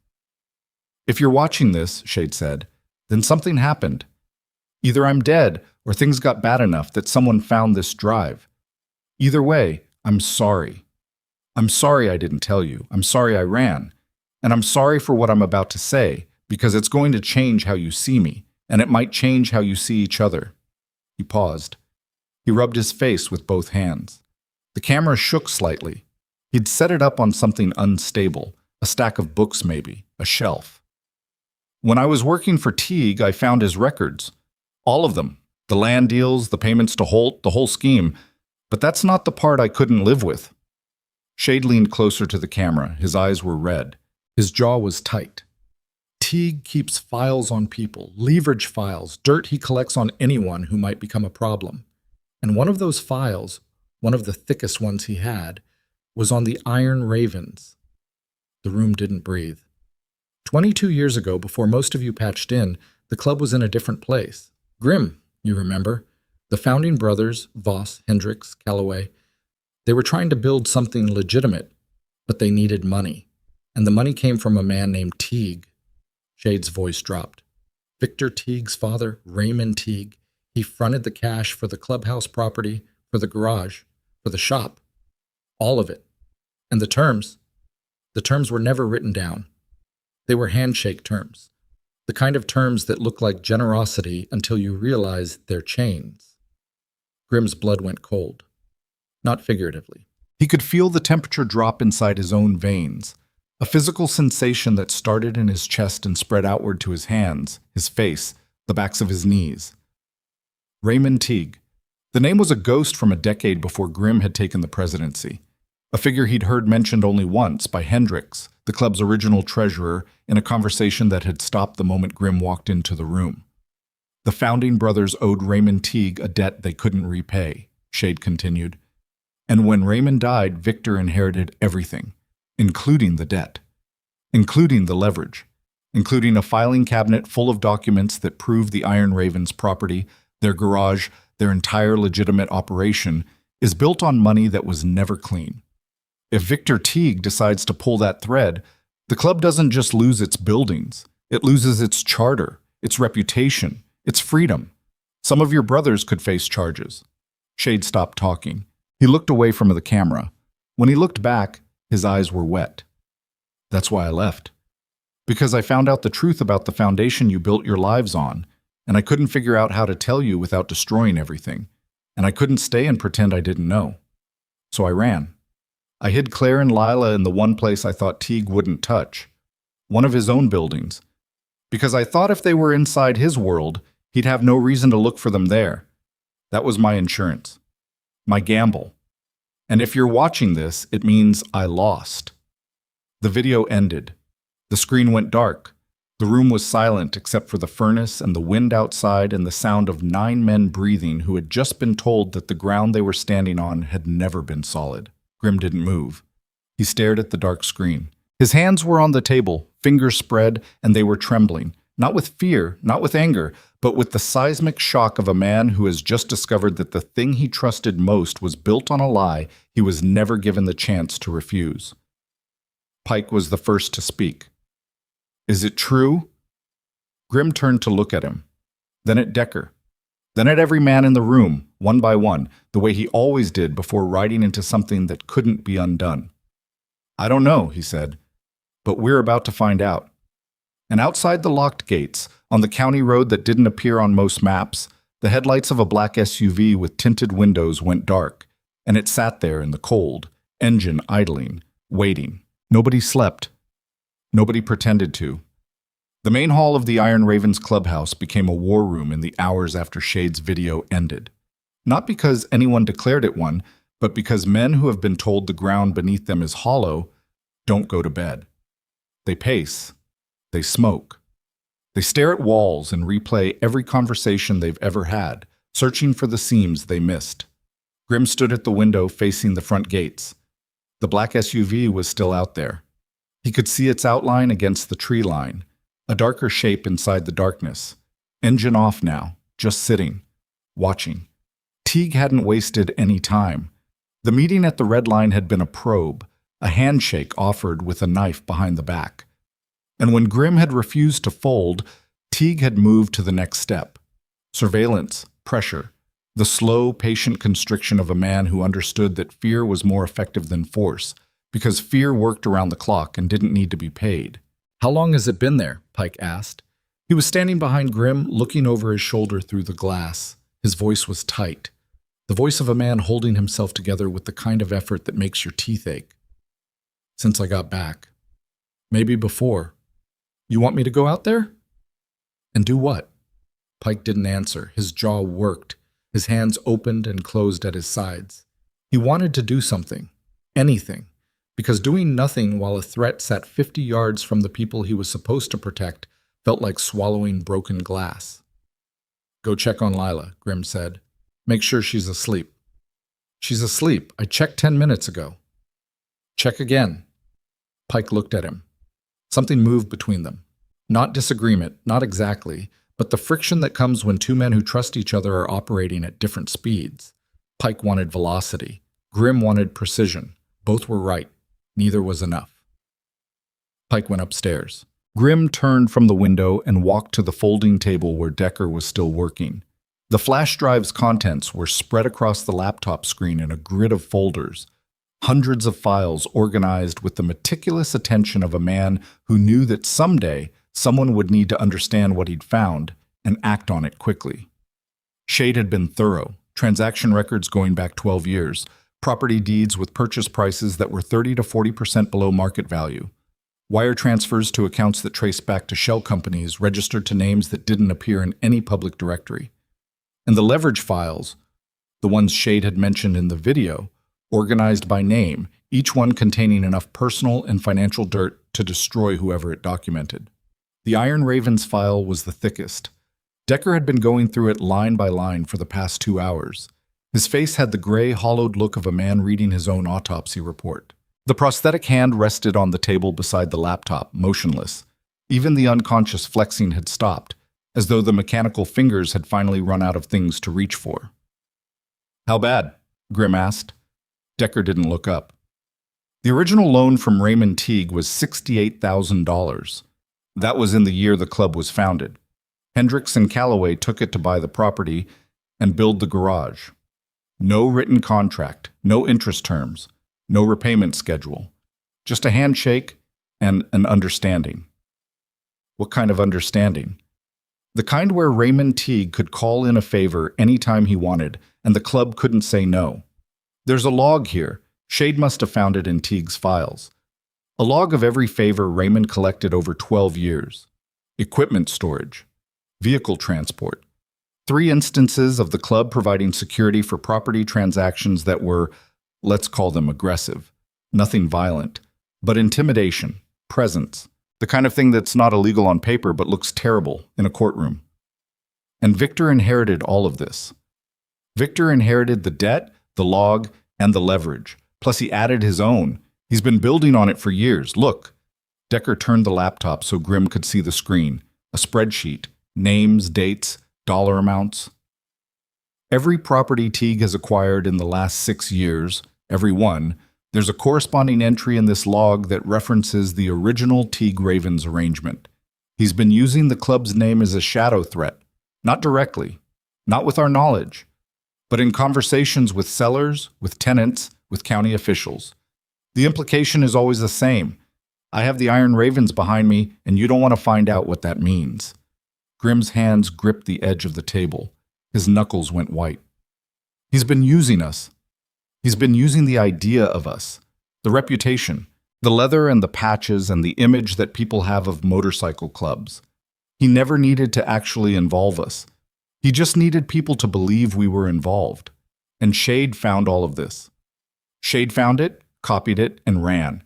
Because he realized that if he told us, we'd either have to confront Teague, which would trigger Teague releasing the leverage files, or accept it and live with the knowledge that everything we built was built on someone else's leash. The fire in the hall had burned down to nothing.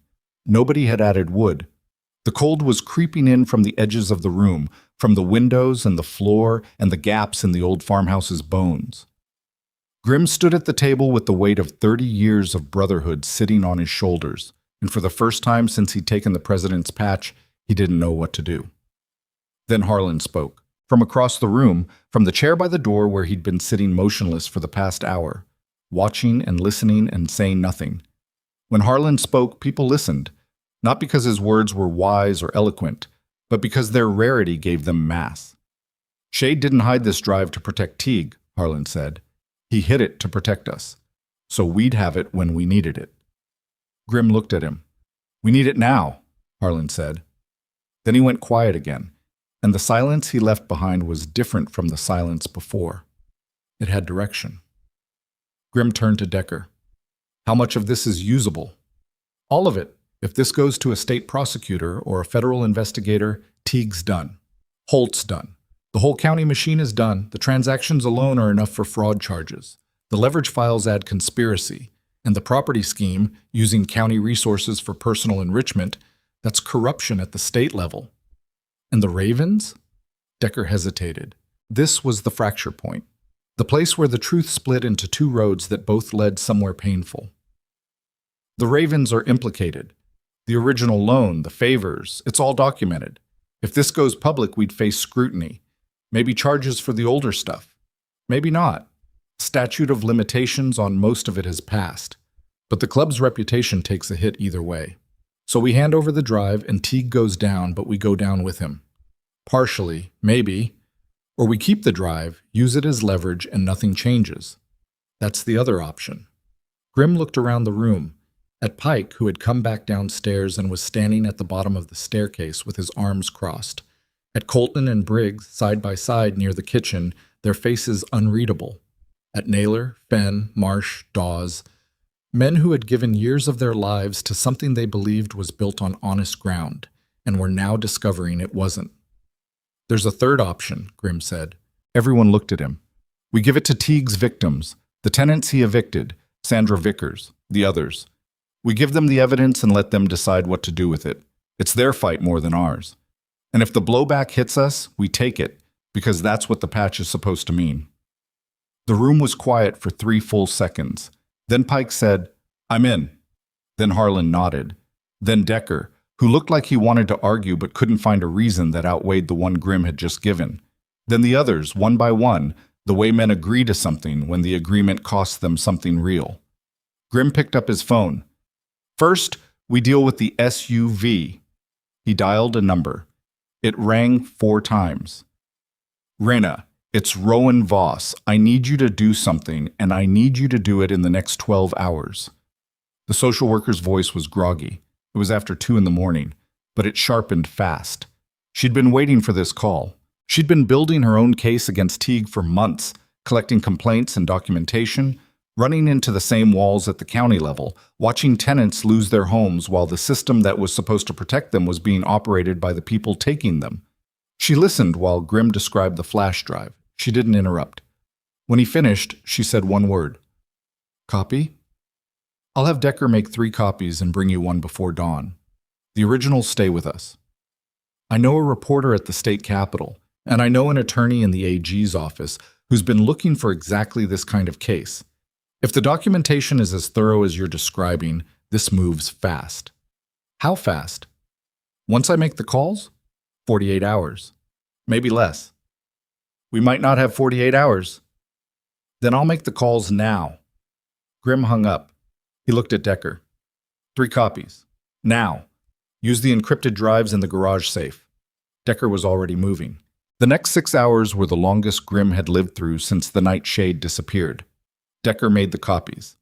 Harlan drove one to Rena's house at 4 in the morning, taking back roads, watching his mirrors, arriving at a small ranch house on the outskirts of Millhaven, where a woman in a bathrobe and reading glasses took a sealed envelope from his hands and nodded once without asking questions. A second copy went into the floor safe in Grim's room. A third was given to Colton with instructions to take it to a storage unit 40 miles east that the club maintained for emergencies. A place known only to patched members off any grid Teague might be watching. The original stayed in the laptop. Grim wanted it accessible. If things moved fast, and he had the feeling they were about to move very fast, he needed to be able to pull specific files at a moment's notice. Dawn came gray and wet.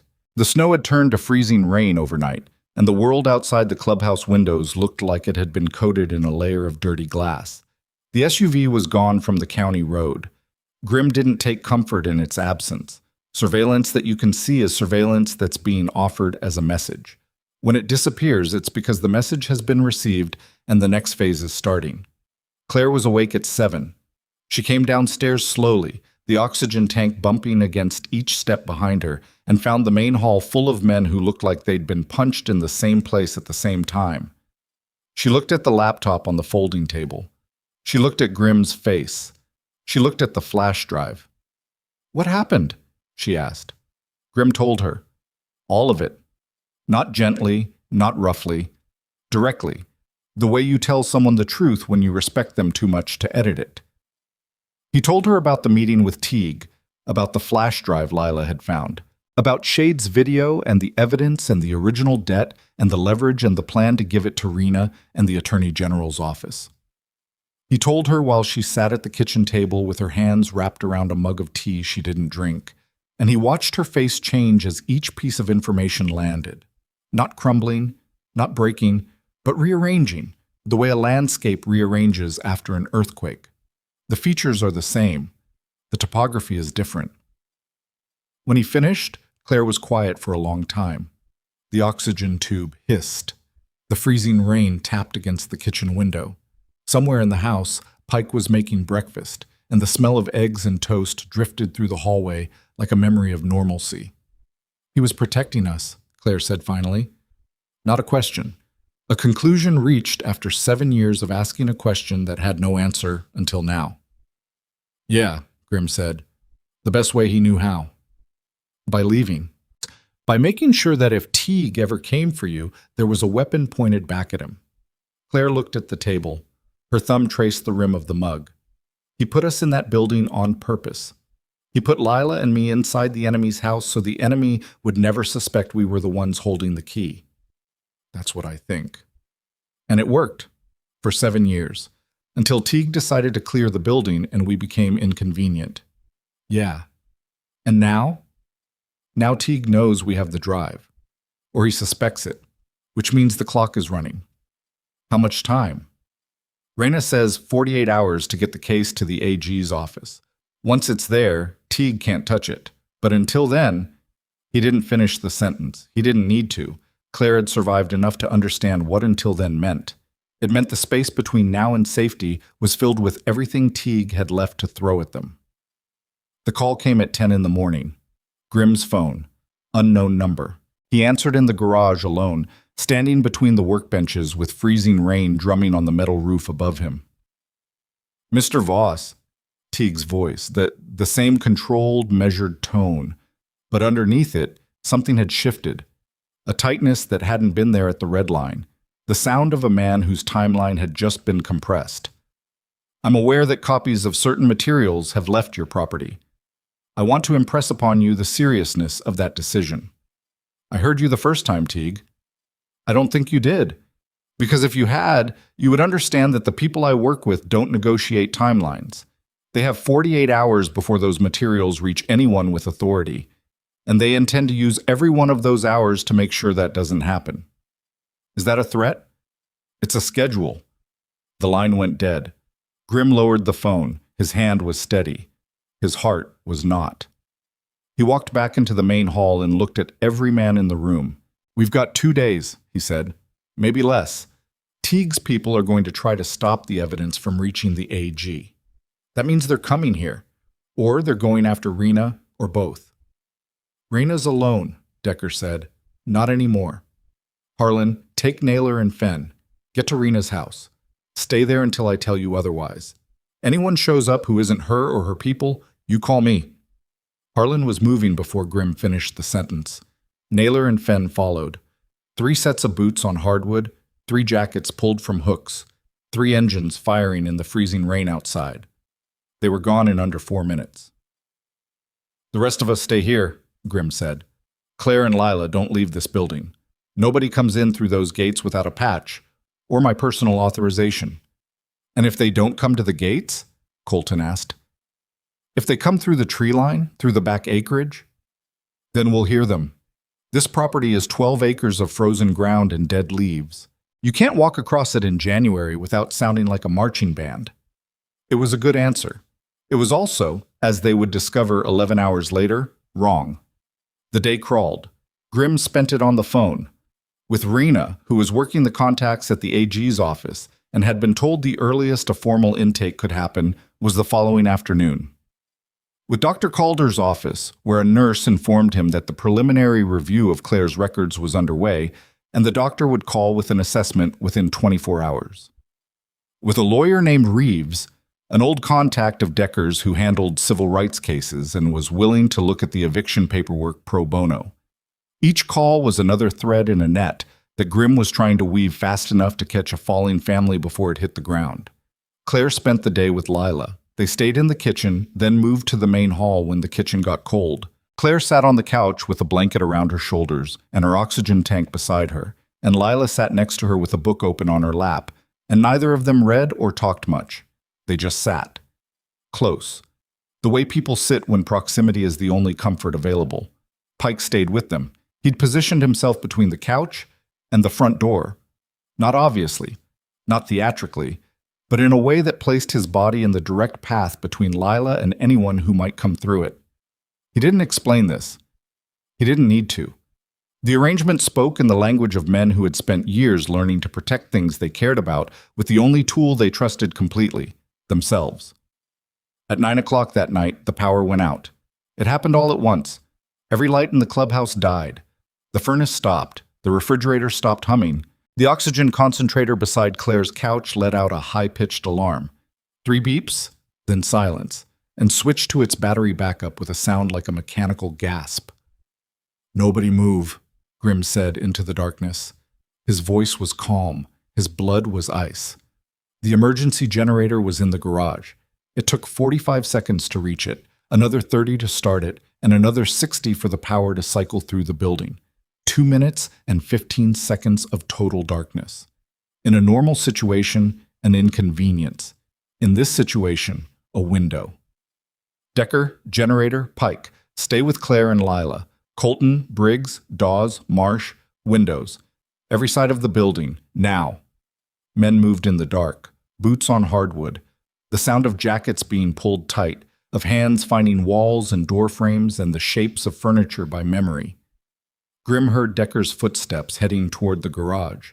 He heard Pike's voice, low and steady, saying, "Right here, kid. I'm right here." He heard Colton and Briggs splitting toward opposite ends of the hall, their movements efficient, muscle memory from lives that had trained them for exactly this kind of moment. Grimm moved to the front window. He pressed his face against the cold glass and looked out into the darkness. The freezing rain had stopped. The sky was overcast. No moon, no stars. The yard was a black expanse between the building and the tree line, and the tree line was a darker black beyond that, and somewhere in between, maybe, the suggestion of movement. A shape that might have been a person, or might have been a shadow, or might have been nothing at all. The generator kicked on. The lights came back in a staggered sequence. Hall first, then kitchen, then the upstairs hallway. The furnace restarted with a low rumble. The oxygen concentrator beeped twice, confirming it had switched back to main power. "Grimm," Dawes' voice from the back of the building. Tight, controlled. "Garage side door is open." It was locked. "It's open now." Grimm crossed the hall in 4 strides, through the kitchen, through the back corridor, into the garage where the generator was running and the fluorescent lights were buzzing, and the side door, the one that faced the tree line, the one that was always locked with a deadbolt and a chain, was standing 6 inches open. Cold air poured through the gap. The chain was cut. Not broken. Cut. Clean, precise, with a tool designed for the job. He looked at the floor. Wet boot prints on the concrete, 1 set. Leading from the door to the workbench where Decker's laptop had been sitting 12 hours ago. The laptop was gone. Grimm's vision narrowed. His hearing sharpened. Every sense in his body focused to a point, the way a lens focuses light into a beam that can burn. He turned and ran. Not walked, ran. Back through the corridor to the main hall, to the folding table in the corner where the original flash drive had been sitting in the laptop's USB port. The table was empty. "The laptop," Grimm said. His voice was barely human. "Where's the laptop?" Decker came out of the garage behind him, his face white. "I moved it to the table by the fireplace this afternoon. I was going through the—" He stopped. He looked at the table by the fireplace. It was empty too. No. The flash drive was in it? The original was in it. The copies are safe. Raina has one, the storage unit has one, your safe has one. But the original, the video, the primary files, gone. The words sat in the room like a body. Everyone stared at it. Everyone understood what it meant. The original evidence, the flash drive Shade had hidden inside his daughter's school book. The video where he'd confessed everything, the primary copy that would carry the most weight with any investigator or prosecutor, had been taken from inside a locked building in the dark, in the 2 minutes and 15 seconds between the power going out and the generator coming on.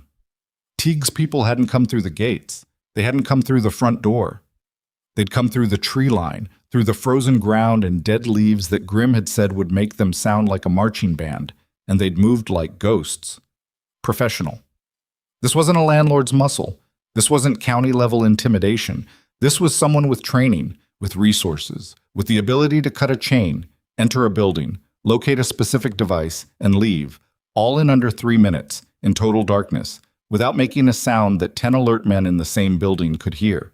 Teague had said the people I work with. Not him. The people behind him. And those people had just demonstrated that the clubhouse walls and the locked gates and the Brotherhood's vigilance were not enough. Pike was on the stairs. He'd come halfway down when he heard Grimm's voice. Lila was behind him, her hand gripping the back of his jacket, her eyes wide.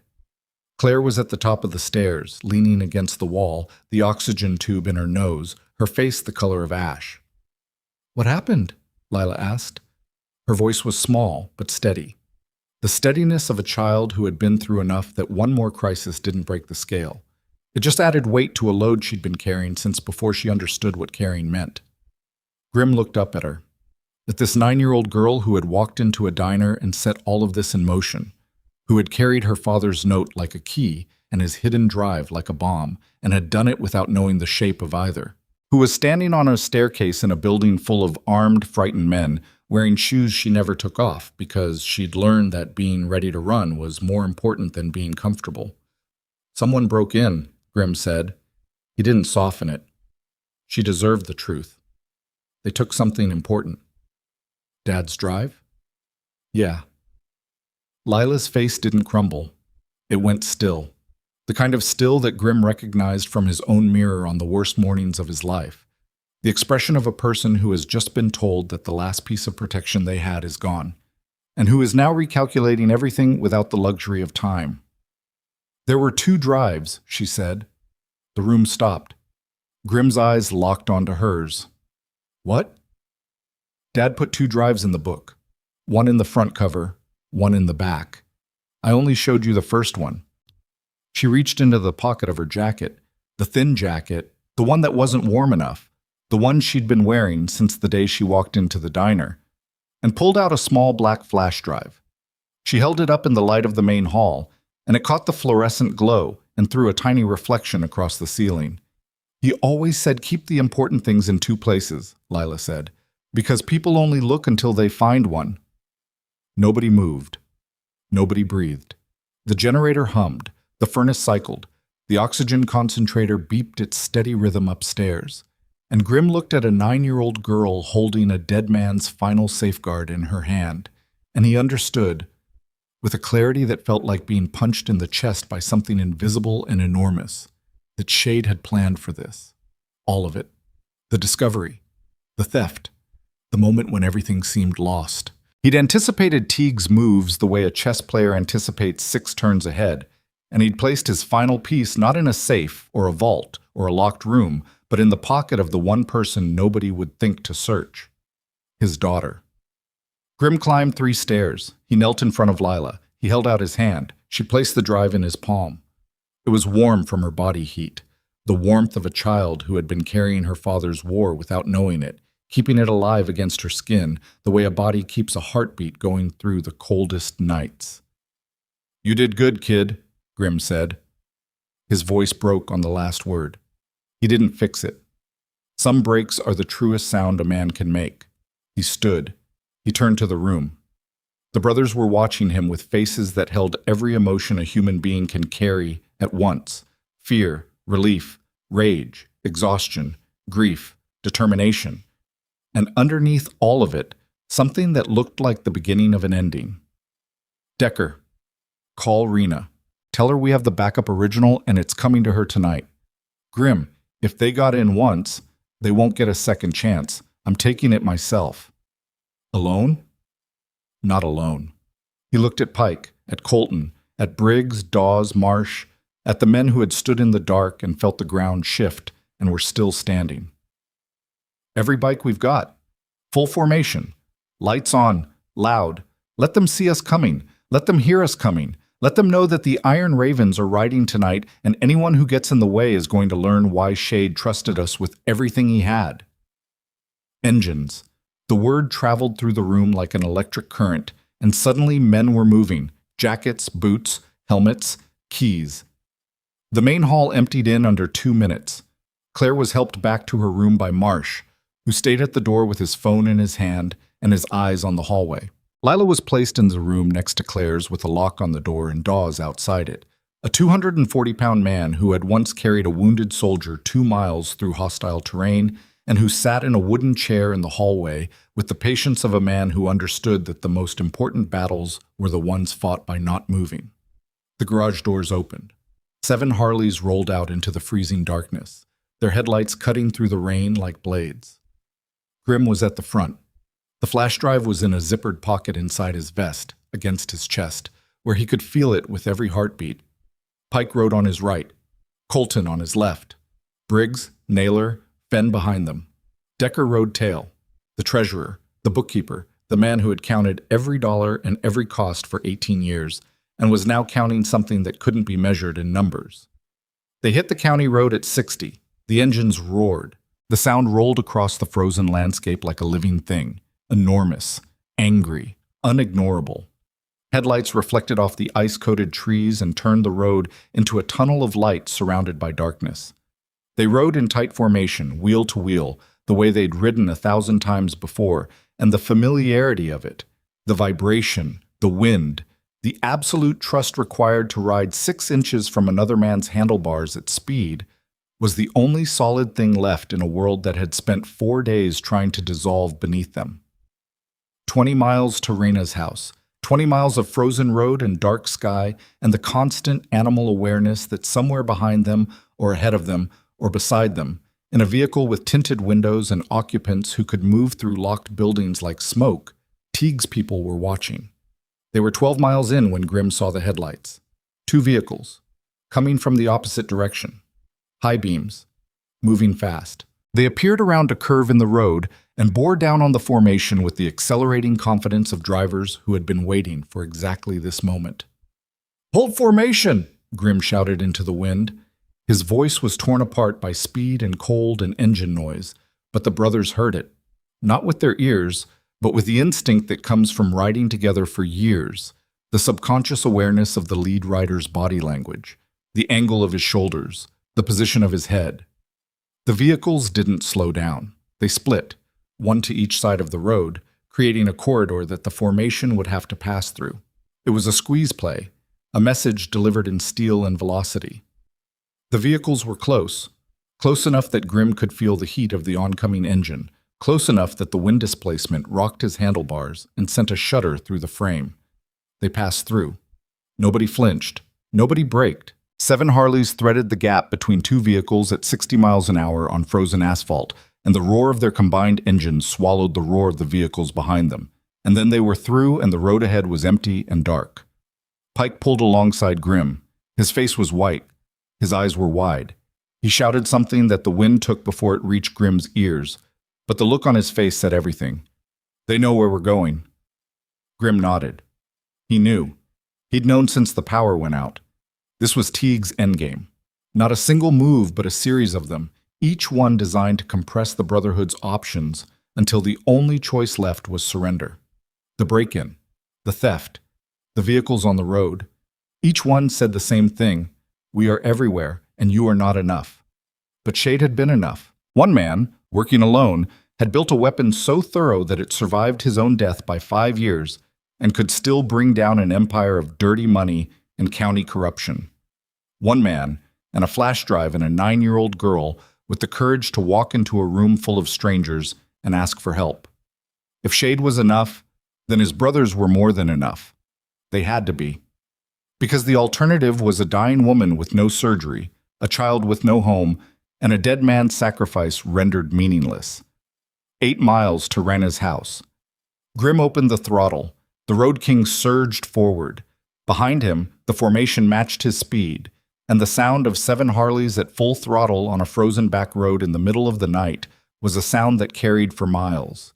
Through the trees, across the empty fields, into the dark houses where people who had never met the Iron Ravens heard that thunder and felt something move in their chest that they couldn't name.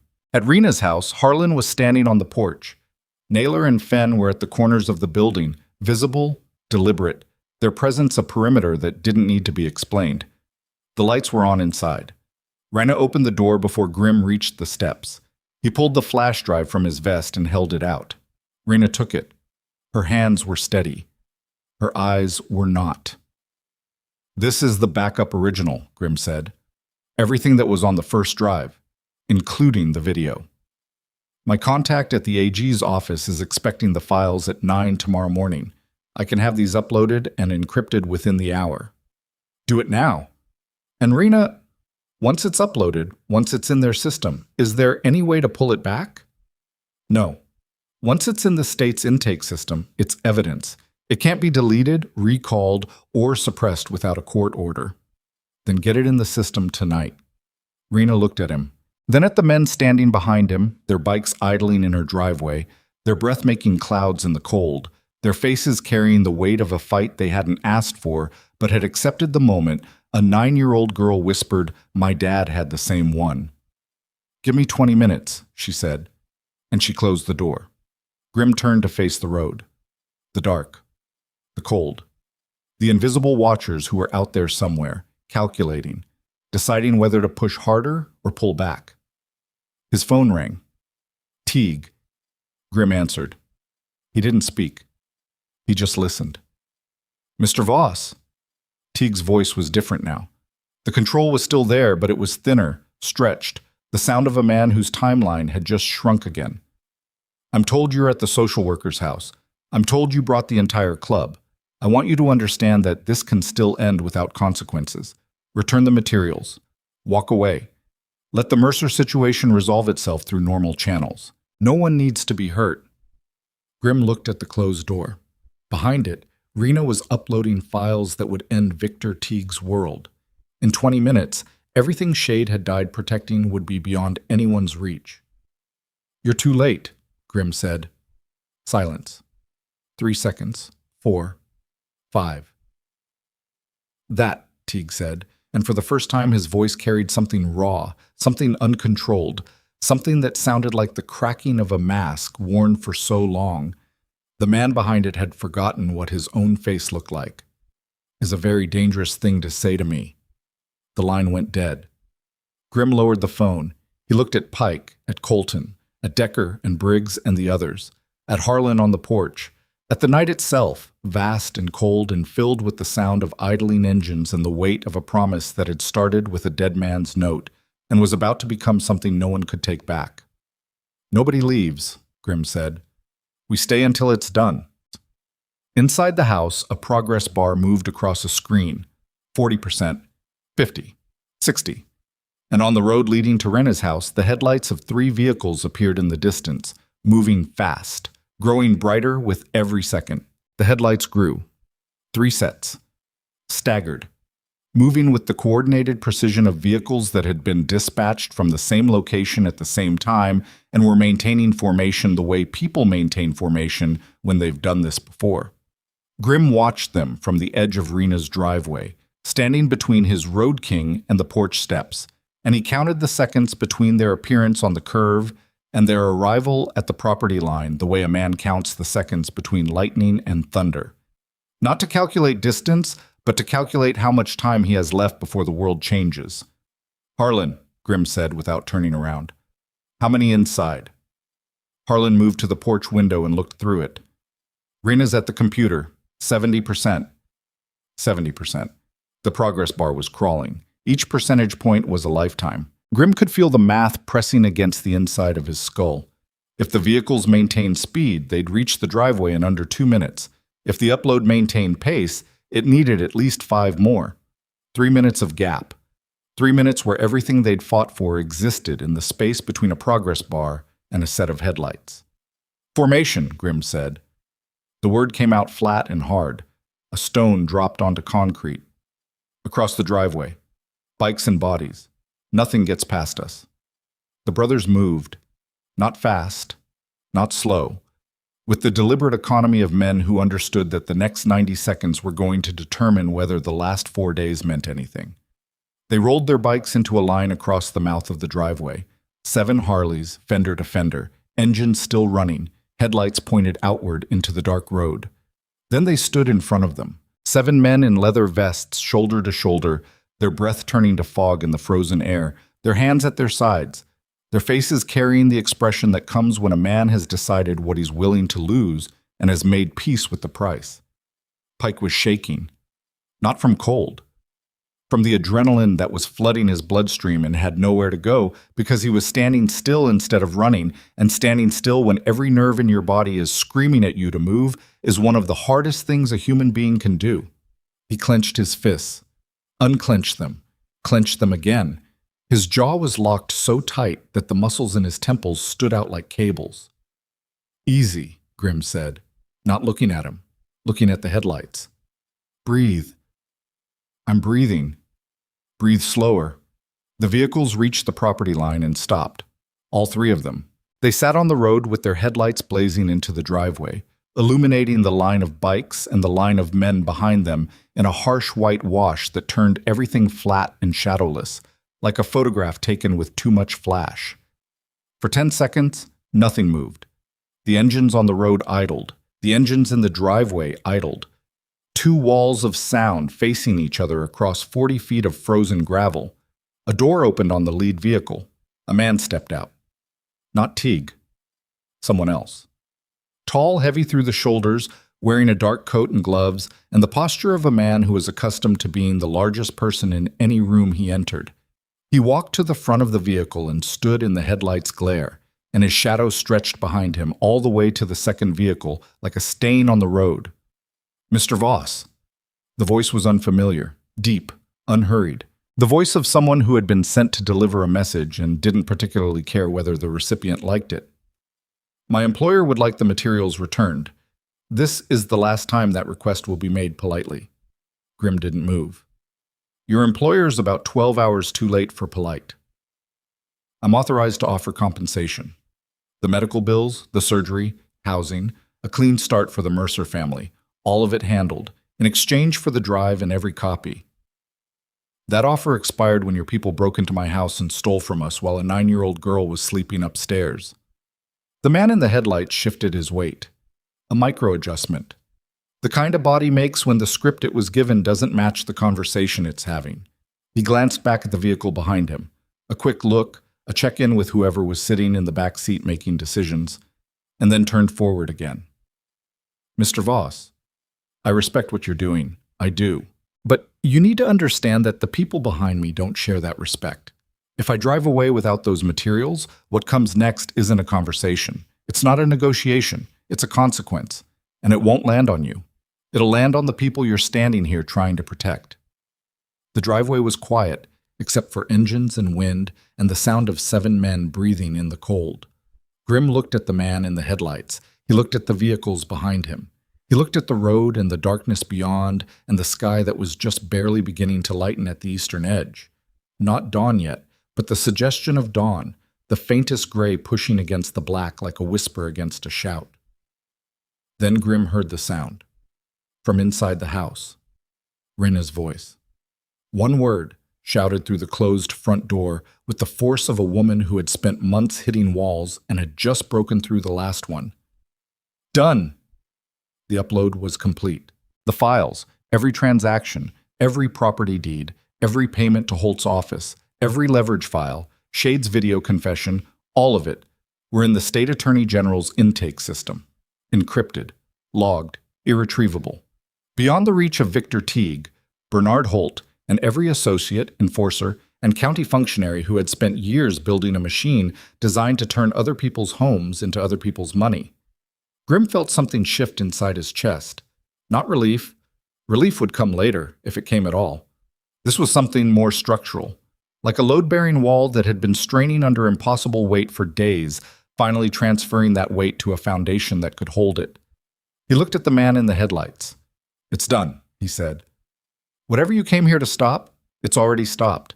The files are in the state system. Your employer can send every vehicle he owns, every man he's got, and it won't matter. The evidence is where it belongs, and nobody, not Teague, not Holt, not you, can pull it back." The man stared at him. His face didn't change expression, but something behind his eyes receded. The mechanical calculation of a professional recalibrating his options in real time and finding, for the first time in what was probably a long career of finding solutions, that there were none left. He turned around. He walked back to the lead vehicle. He got in. The door closed. For a moment that lasted longer than its actual duration, a moment where Grimm's heart beat once, twice, 3 times, the vehicles sat on the road with their headlights still blazing. Then they reversed, one at a time, backing up, turning, pulling away. The headlights swung across the tree line and the road and the frozen fields, and then they were gone, and the darkness closed behind them like water filling a hole, and the only lights left were the Harley's headlights and the warm glow from Rena's windows. Nobody spoke for a long time. The engines idled. The cold pressed in. Pike's shaking had stopped. He was standing very still, his hands open at his sides, his face turned toward the empty road, and there were tears on his cheeks that he didn't wipe away because wiping them away would mean acknowledging them, and acknowledging them would mean feeling them, and he wasn't ready for that yet. He might not be ready for a while. That was okay. Some tears earned the right to fall on their own schedule. Harlan was the first to move. He walked down from the porch, crossed the driveway, and stood in front of Grimm. He put his hand on Grimm's shoulder. One hand. Heavy. The weight of a man who didn't touch people often and meant it completely when he did. He didn't say anything. He didn't need to. The hand said everything. "Oh, we're still here. You held us together. It's over." Grimm put his hand over Harlan's. 2 men standing in a frozen driveway at 4 a.m, holding on to each other through leather and exhaustion and the kind of bond that doesn't have a name in any language because it exists in a register that language can't reach. Then Grimm turned to the house. "Rena." The door opened. Rena stood in the light of her own hallway, her reading glasses pushed up on her forehead, her bathrobe pulled tight, a woman who had just punched a hole through a wall of institutional corruption using a dead man's flash drive and an internet connection. She looked tired. She looked fierce. She looked like someone who had remembered, after months of feeling powerless, what it felt like to act. "It's done," she said again, quieter this time, confirming it for herself as much as for them. "My contact at the AG's office has the files. She's fast-tracking the intake. By this time tomorrow, there'll be investigators pulling threads that Teague and Holt can't cut. And Claire's eviction? Part of the case now. Every illegal eviction Teague filed is part of the case. Sandra Vickers, the others, all of it. The AG's office will issue a hold on all of Teague's properties pending investigation. Claire's lease is reinstated the moment that hold goes into effect." She paused. "Though I don't imagine she'll want to go back to that apartment." "No," Grimm said. "She won't." They rode home as the sky turned gray. The formation was loose, not the tight wheel-to-wheel precision of the ride-out, but the relaxed spacing of men who were no longer bracing for impact. The freezing rain had stopped hours ago, and the road surface was drying in patches, and the tires hummed on the asphalt instead of hissing, and the sound was different, warmer, like the road itself had been holding its breath and finally let go. At the clubhouse, the gates were open. Dawes was standing on the porch, his phone in his hand, his face carrying the expression of a man who had been waiting in a hallway outside a locked door for 6 hours and had just heard the lock click. He nodded at Grim as the bikes pulled in. One nod. That was enough. Grim went upstairs. The hallway was dim. The door to Claire and Lila's room was open, and Marsh was sitting in the chair outside it, exactly where he'd been when they left. A man who had not moved for 6 hours because he had been given the job of keeping 2 people safe, and he did not consider that job finished until someone told him it was. They slept? Grim asked. Lila did. Claire was up most of the night. She's asleep now. Last hour. Grim looked through the doorway. Claire was on the bed, under the blankets Harlan had put there 4 days ago, her oxygen tube in place, her chest rising and falling with the slow rhythm of genuine sleep. Not the fitful, anxious unconsciousness of the previous nights, but something deeper. Something that looked, from the doorway, like the beginning of rest.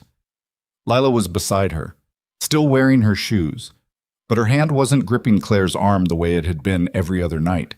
It was resting on the blanket, fingers loose, palm open. The posture of a child who, for the first time in longer than she could probably remember, was not checking to make sure her mother was still breathing. Grim stood in that doorway for a long time.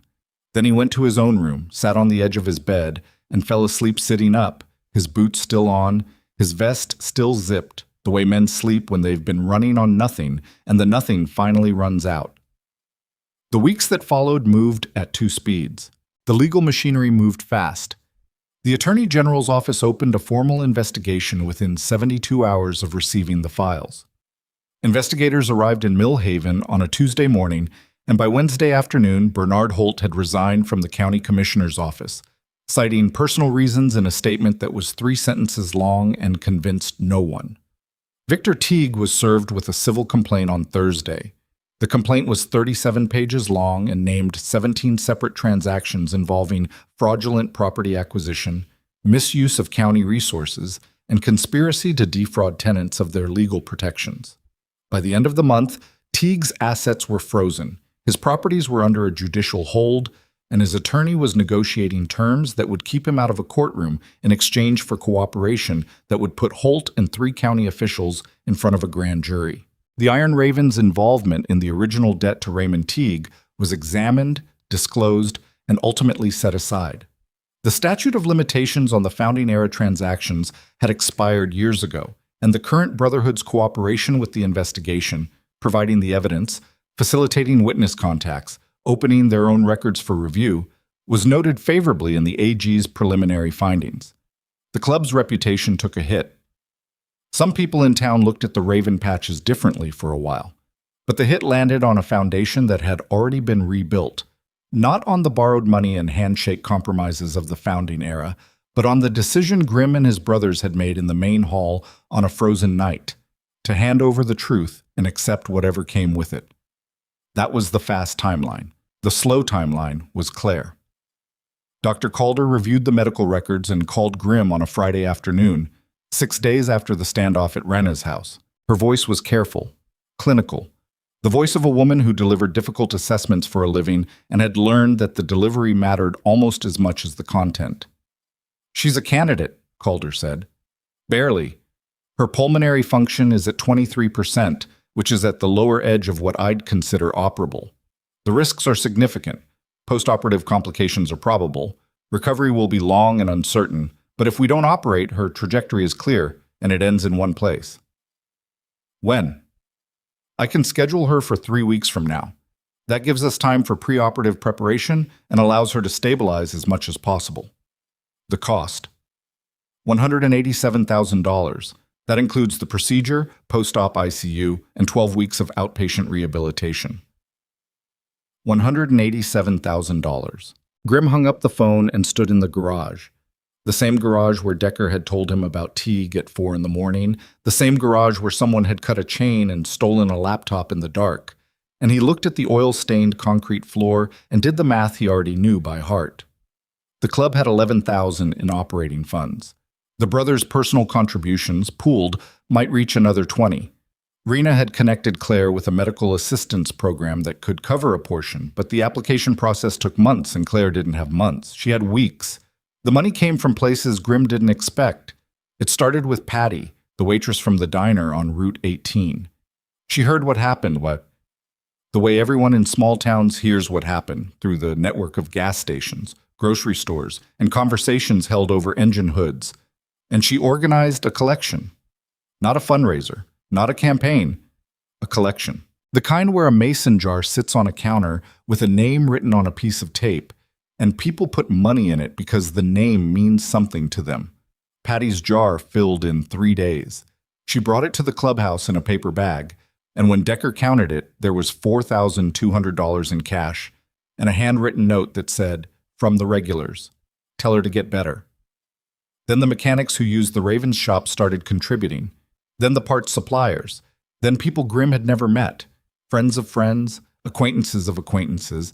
The extended web of connection that surrounds any group of people who have been part of a community long enough to become woven into its fabric. A retired teacher who had known Shade from a volunteer program 15 years ago sent a check for $500 with a note that said simply, "He fixed my car for free once. I never forgot." A woman in the next county who had read about the investigation in the newspaper sent $2,000 anonymously. A group of veterans from a VFW post that several of the brothers had connections to organized a ride. 40 motorcycles through 3 counties on a Saturday afternoon, each rider carrying a donation, and raised $12,000 in a single day. It wasn't enough. And then it was. Rena's attorney contact at the AG's office connected Claire with a victim's assistance fund that covered a substantial portion of the medical costs as part of the broader case against Teague. The logic was straightforward. Claire was a direct victim of Teague's criminal enterprise, and her medical crisis was a direct consequence of the financial devastation his actions had caused.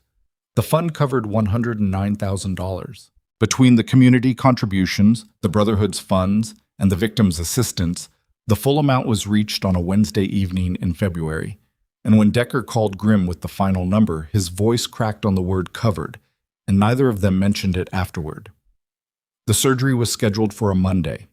Claire was transported to the medical center 200 miles north on a Sunday afternoon, riding in the van that Harlan had winterized and maintained and driven so many times it had become an extension of the clubhouse itself. Grimm rode escort, Pike rode escort, the entire Brotherhood rode escort, 10 motorcycles, the full Sunday formation, stretching across 2 lanes of highway for 200 miles, because a woman they had known for less than a month was about to let a surgeon open her chest and try to give her back the years that illness and poverty and a dead husband's secrets had stolen, and they were not going to let her make that drive without knowing she was surrounded. Lila rode with Grimm. She wore a helmet that fit now. Colton had bought it for her, a proper half helmet in matte black, sized for a child, and she'd put it on without ceremony because ceremony wasn't something Lila traded in. She held on to Grimm's vest with both hands, and the wind pulled at her jacket, and the road hummed beneath them, and she didn't speak the entire ride. She didn't need to. The ride itself was the conversation. The sound of engines, the vibration of the machine, the steady presence of the man in front of her and the men around her, all of it saying the same thing in a language that didn't require words. You are not alone. You will never be alone again. The surgery took 9 hours. 9 hours of waiting room silence, of coffee from a machine that dispensed a liquid that bore only a passing resemblance to coffee, of leather vests draped over plastic chairs, of heavy boots on linoleum, of men who were more comfortable with wrenches and highway speed sitting in a sterile room doing the one thing they were worst at. Nothing. Lila sat between Pike and Grimm. She did her homework. Math, spelling, a worksheet about the water cycle. She worked through it with the same focused intensity she brought to everything. The intensity of a child who had learned that controlling the small things was the only defense against the big things she couldn't control. When she finished, she closed her notebook and sat with her hands in her lap and looked at the door that led to the surgical wing. "Is she going to be okay?" she asked. Pike looked at Grimm. Grimm looked at Lila. The question was the simplest in the world and the hardest to answer, because the honest answer was, "I don't know," and the kind answer was yes, and neither one was sufficient, and Lila deserved better than insufficient. Your mom is the toughest person I've ever met, Grim said, and I've met a lot of tough people. That's not an answer. No, it's not, but it's the truth. Lila considered this. She looked at the surgical wing door. She looked at her hands. Then she leaned against Grim's arm the way she'd leaned against Pike's arm on the first night, carefully, testing the weight, making sure the structure could hold her before she committed to it. Grim didn't move. He let her lean, and he sat there in a plastic chair in a hospital waiting room with a 9-year-old girl pressed against his arm and a dead brother's photograph in his wallet and the weight of everything he'd carried for the past month sitting on his shoulders. And he did the thing that Shade had trusted him to do. He stayed. The surgeon came through the door at 11 at night. She was still in scrubs. Her face was drawn. She looked at the room full of leather vests and heavy boots and said, with the precise, exhausted diction of a woman who had just spent 9 hours rebuilding a human lung, "It went well. She's stable. The next 72 hours are critical, but she responded better than I expected." The room exhaled. Not dramatically, not with cheers or tears or the cinematic eruptions that stories like this are supposed to contain. Just breath. The collective release of air from the lungs of men who had been holding it without realizing it, who had been carrying a weight they couldn't put down and had just been told they could set it. Not on the ground, not forever, but on a shelf where it could rest for a while. Decker's prosthetic hand flexed once, twice, then went still. Harlan closed his eyes. Colton put his hand over his mouth and turned toward the wall. Pike looked at the ceiling and blinked rapidly and swallowed something that was too big for his throat. Lila stood up. She walked to the surgeon. She looked up at her with those two old eyes. "Can I see her?" "In the morning. She's sleeping now. She needs to sleep." "Okay." Lila paused. "Thank you." She walked back to her chair, sat down, put her notebook in her lap, and opened it to a fresh page. She didn't write anything. She just held the pencil and looked at the blank paper, and the expression on her face was something Grim had never seen on her before. It took him a moment to recognize it, because it was so foreign to her features, so out of place on the face of a child who had spent her entire conscious life in survival mode.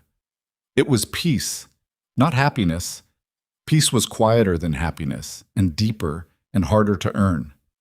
It was the face of someone who had just discovered that the worst thing she'd been afraid of wasn't going to happen today, and who was allowing herself, for the first time, to consider the possibility that it might not happen tomorrow either. The years that followed proved her right. Claire's recovery was long. Months of rehabilitation, of physical therapy, of learning to breathe with lungs that had been rebuilt from the inside. She stayed at the clubhouse through the spring and into the summer, and the room at the end of the hall that Harlan had prepared with fresh sheets and a space heater and a glass of water on the nightstand became her room. Not a guest room, not a temporary arrangement, but hers. Her medication sat on the shelf beside the window. Her clothes hung in the closet. The photograph of Shade, the one Grim had carried down the stairs of the apartment on that first night, hung on the wall above the dresser, and sometimes, on mornings when the light came through the window at the right angle, it looked like Shade was smiling at something just outside the frame. She got stronger. Slowly, the way all real healing happens, not in breakthroughs but in inches, in the accumulation of small victories that don't make good stories, but make good lives. A morning where she walked to the kitchen without the oxygen tank. An afternoon where she laughed at something Decker said, and the laugh didn't turn into a cough. An evening where she stood on the porch and watched the sunset and breathed the air and felt it fill her lungs completely, both of them, all the way to the bottom, for the first time in years. She found work eventually. Administrative work for Rena's office. The social services department had been overhauled in the wake of the investigation, and Rena, who had been promoted to lead the restructured agency, needed people she could trust.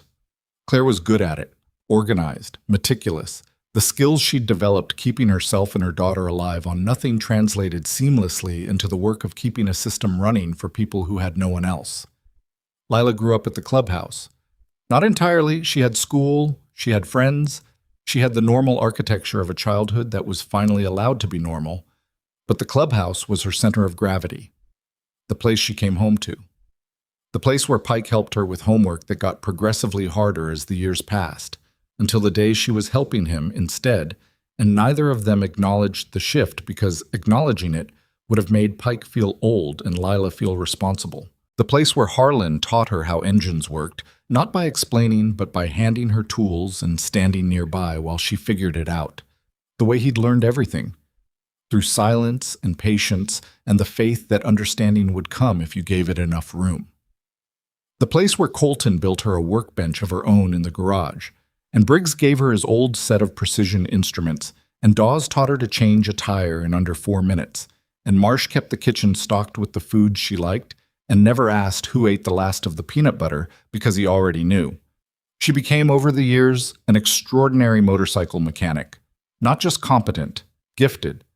She had Shade's hands, the same precision, the same intuitive understanding of how mechanical systems talk to each other, and she had something Shade never had, the security to develop those gifts without fear. She designed modifications. She rebuilt engines that other mechanics had written off. By the time she was 17, riders from 3 counties were bringing their bikes to the Raven shop and asking for the girl who could hear a misfire in an engine the way musicians hear a wrong note in a chord. Grimm watched all of it.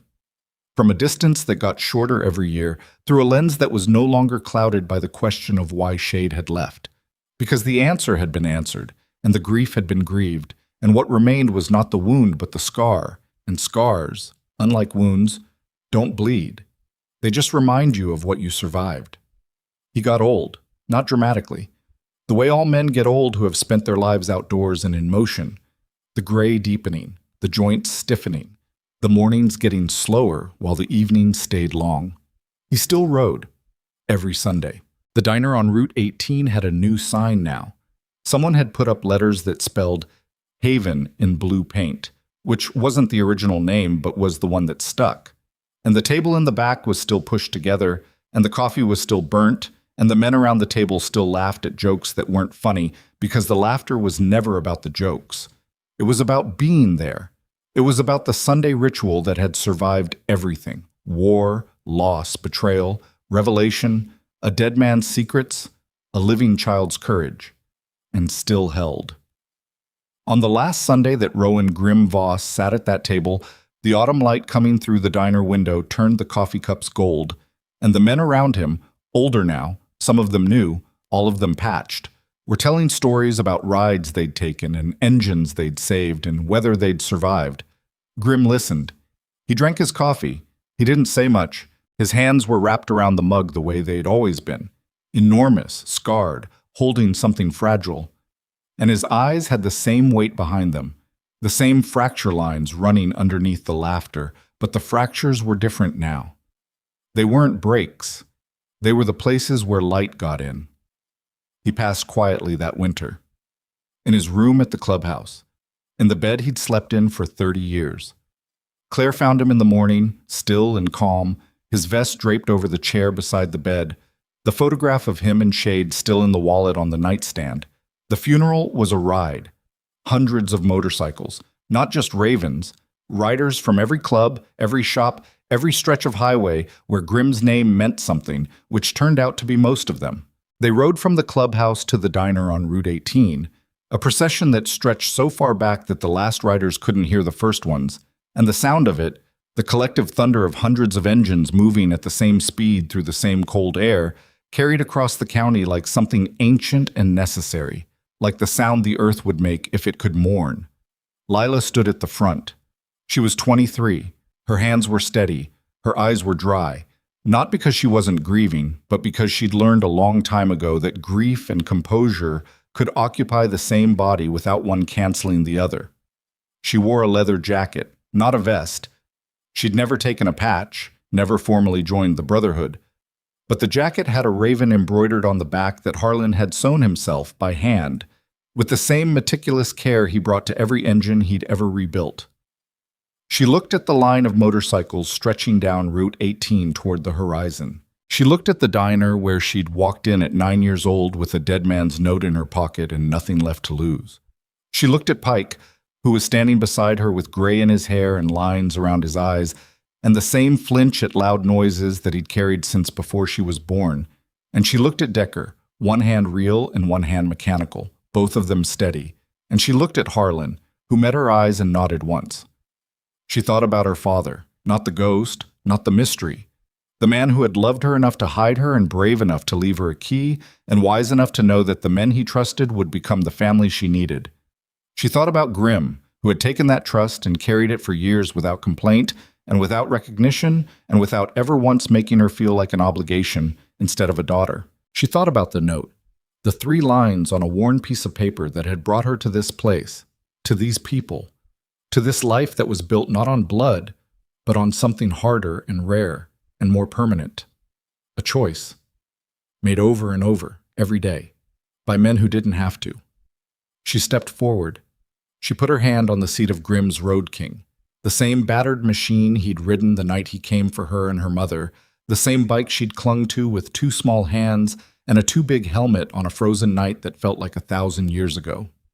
The leather was cracked, the chrome was dull, the engine was cold. She turned to the Brotherhood. She didn't give a speech. Speeches weren't her language. Action was. Presence was. The quiet, stubborn, daily act of showing up was. "Same time next Sunday," she said. And that was enough, because it had always been enough. Not the grand gestures, not the dramatic rides through frozen nights, not the confrontations or the revelations or the moments that make good stories. Those mattered. But what mattered more was the Sunday after, and the one after that, and the one after that. The ritual, the table, the burnt coffee, the willingness to keep showing up for the people who showed up for you. The motorcycles started, one by one, then in waves. The sound built from a rumble to a roar to something that was no longer just sound but vibration, felt in the chest, and the ground, and the walls of the diner, and the bones of the earth beneath it. Lila stood in the center of it and let it wash over her. The thunder of engines, the cold wind, the smell of exhaust and leather, and the last traces of burnt coffee drifting from the open diner door. She walked inside. She sat at the table in the back. Patty, older now, slower, still there, poured a cup of coffee without being asked and set it down in front of her. "Your dad would be proud," Patty said. Lila wrapped her hands around the mug. She looked at the chair where Grimm used to sit.